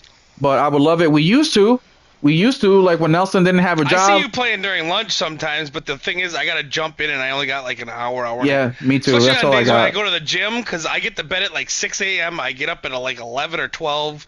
I make something to eat. I get like a half an hour or like one mission of Helldivers, then I gotta get out the door. Yeah, me too. I only Yeah. have an hour for lunch, and that's You get an it's hour for lunch? That's my yeah. whole break day. Yeah. Oh yeah. Oh, dude. So I gotta ever since I've been working from home, they make me clock in and out, which is fucking I trash. have to too. Yeah. But I do too. they asked My me 15 minutes, I gotta clock out. they asked me on the clock out every time I clock out, did you work any hours that weren't recorded? Did you get hurt during the workday? And I like to take my lunch at a certain time. So then they always ask me, are they forcing you to take a late lunch or is this on purpose? And I'm just like, God, you guys are fucking lame, dude. Like, I'm just not used to it. I've been on salary for years, and now they're asking me shit like this. It's just weird. But hey, I don't say beggars can't be choosers, but I cannot complain. I'm extremely blessed. It's taken me all these years of my life to get a working from home job, and that's after I've been working at my current job because it's the same place for almost a decade to get this opportunity. And the main reason I did it is for my son, for the family. We sometimes got to do sacrifices. After being working from home, I don't want to say is the thing that I prefer the most, but it is pretty fucking sweet. I mean, I wake up, roll out of bed, don't even brush my teeth. I ain't got no shirt on, no panties on, no nothing. I just hop on a computer and shit, like clock in, Clock check a in, couple yeah. Like emails. get ready after you do your emails and shit. Like I'm Yeah, getting paid right now. get in, fucking go use the bathroom, brush my teeth. I mean, like it's literally go at your own pace. Oh fuck. Oh no, no, no. Oh, I missed it. But yeah, it's literally go at your own pace. But also though, another thing that people don't talk about working from home, at least for my job, is the expectations are there, right? It's real. Like when you go to work, you got coworkers or you got customers or you have a line you're working at and whatever. But at home, it's just you. And if you're not producing, they can fucking tell. And if you're not producing, you're very expendable. There's how many people are willing to work from home? You know what I mean? Even if they don't slack off or nothing, but just the fact that they can use their own bathroom is enough for them to work twice as hard as you. So it's not always a blessing is in disguise. It's just you have to be a little careful for those of you guys that are out there trying to make that your life goal. The grass isn't always greener, is all I'm trying to say. But that is all I got for you guys today. I just want to say that I'm super appreciative of everything you guys have done in supporting the channel. And you guys, Morgan, Nelson, Henry, all you guys, thank you, thank you, thank you. And we will catch you on Tuesday for the Just Playing live stream, which is a stream that we do for a community game night. If you want to hop in and play a game with us, let me know. We'll put you in, schedule you in, and you can hang out with me, Henry, and RPG while we play games, shoot the shit, and have a good time. Otherwise, we'll catch you guys next week Sunday at 8 p.m. Central, 9 p.m. Eastern. Keep it gaming. Bye, guys.